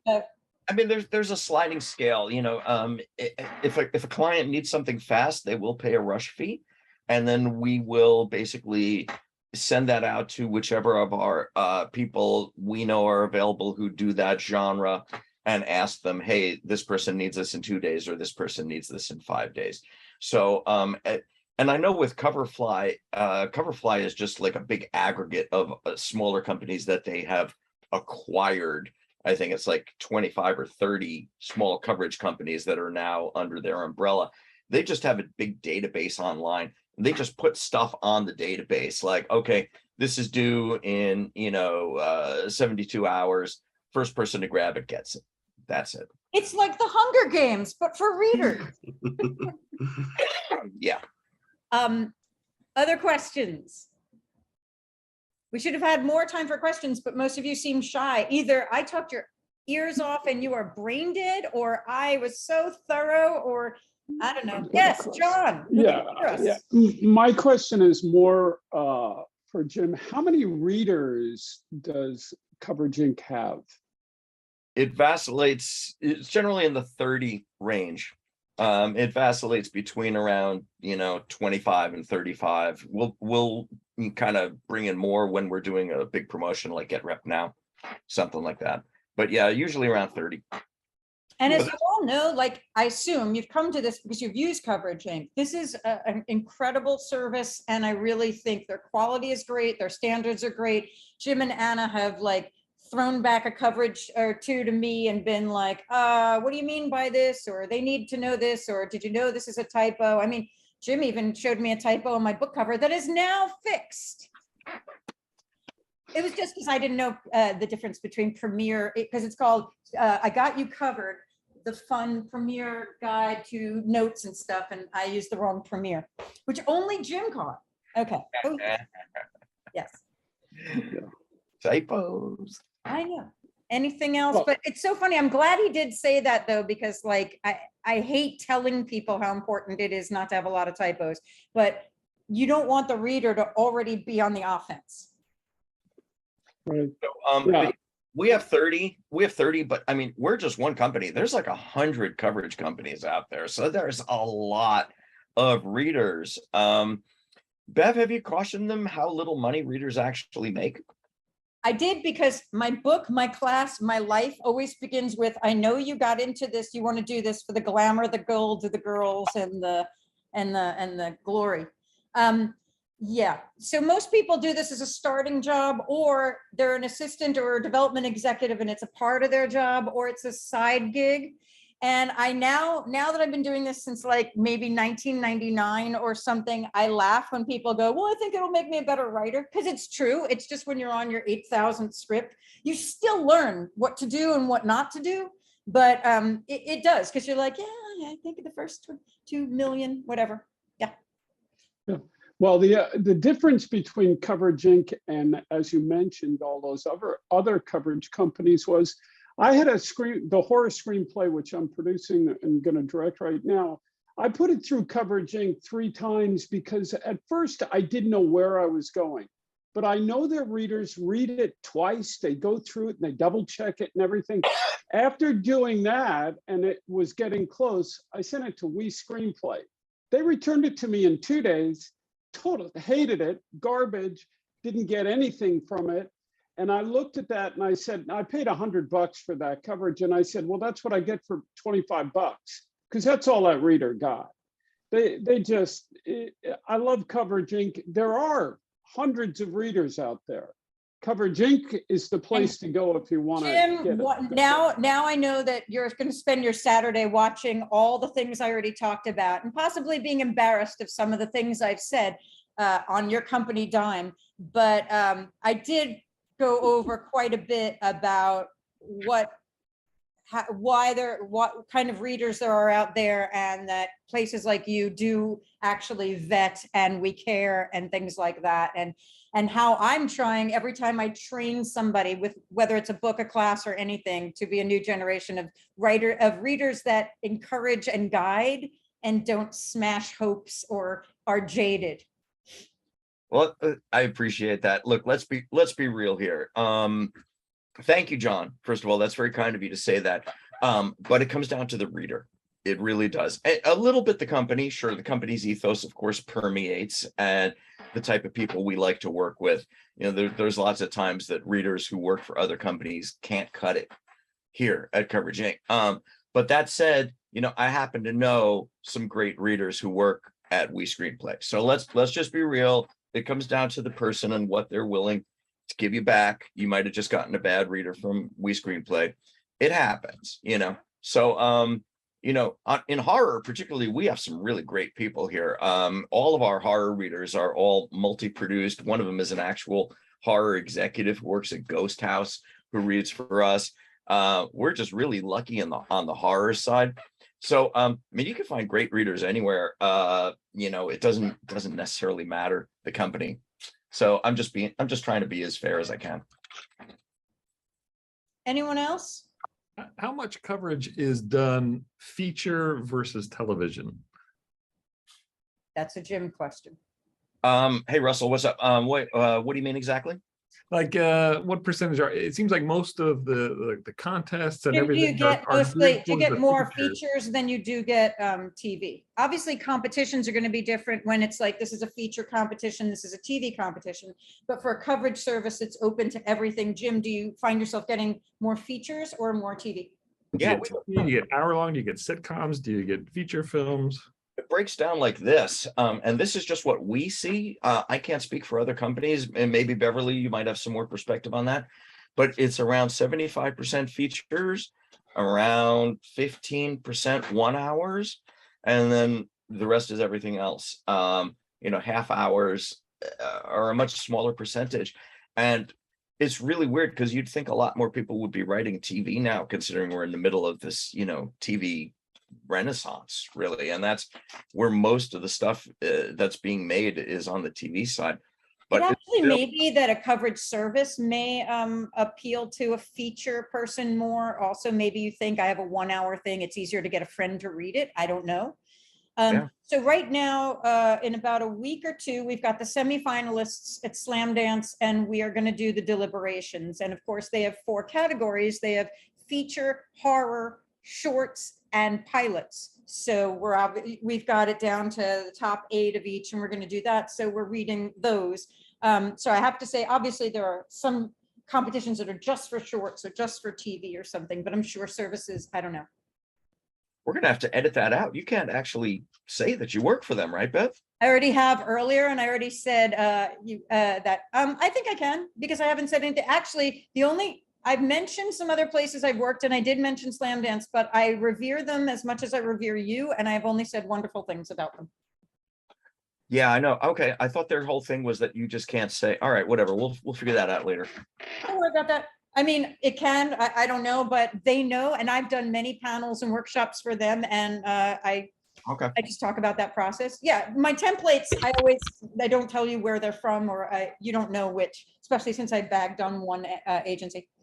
Anything else? And if you can edit this, what I really like is my 28-year-old face tattooed on my face. I'd like to look younger, and but we don't want to keep everybody here, but I do want to make sure their needs are met.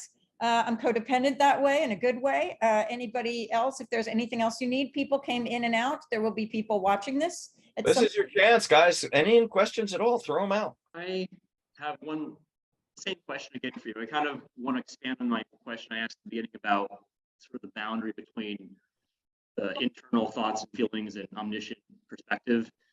Like I've got the Walking Dead script in front of me right now, and it's one of the things I used when I was trying to learn how to write. And like Frank Darabont just writes a brilliant script, but he cheats just all throughout the whole thing, saying things that I feel like I would get dinged on massively if I submitted this as part of coverage. But it's just such a good read. So like, do you make an exception if it's just such a good read, but they're cheating all over the place? What do you do? How do you handle that? Like, I'm trying to learn what I can. Talking about their rules, but their guidelines, and sometimes it's hard because if you read something and you just get like, wow, what a bold style, and that there's a way, and it's very hard to say what that thing is. I used an example, and I did say it's going to be offensive, that somebody I knew opened a script and he wrote "fade the fuck in," and then it was a gritty ride, and I'm like, I like this. So I was dealing with that. But Jim, what would you add to that when you're like, you break the rules? It's like, how do you give a rule for breaking the rules? Oh, yeah, that's actually a great question, Jonathan. We see this all the time, and it really comes down to what you earned the right to kind of to be that way, to have that sort of persona, to color outside the lines. If you're a nobody, you've earned nothing. If you're just writing a spec, you really do have to color inside the lines. If you're Frank Darabont or if you're Vince Gilligan, you've earned the right to, be as effusive in the scene description as you want. As you want. And that's absolutely fine. I mean, read some Breaking Bad scripts, it will blow your mind. The stuff that they put in the scene description that can't, it's all about the internal thoughts of the characters. And this is absolutely breaking the screenwriting rules. You're not supposed to put on, in the scene description what you cannot see. And yet you can see it when it's in the hands of incredible actors like Bryan Cranston, et cetera, because they internalize that and they project it. And I have explained stuff about that, there's a difference between internal stage directions that will never translate to the screen and something for fun of the reader, and more so capturing the essence of a character, as opposed to saying something like Brian went to the Naval Academy. He didn't do so well in his second year because he had this bad, no. Yeah, exactly. But also, let's talk about voice real quickly. Have you covered that at all, Beverly? In style and bold and tone a little bit, but you can say, I'm also going to find the pilot for Breaking Bad and I'm going to upload it as you say, what you say. Yeah.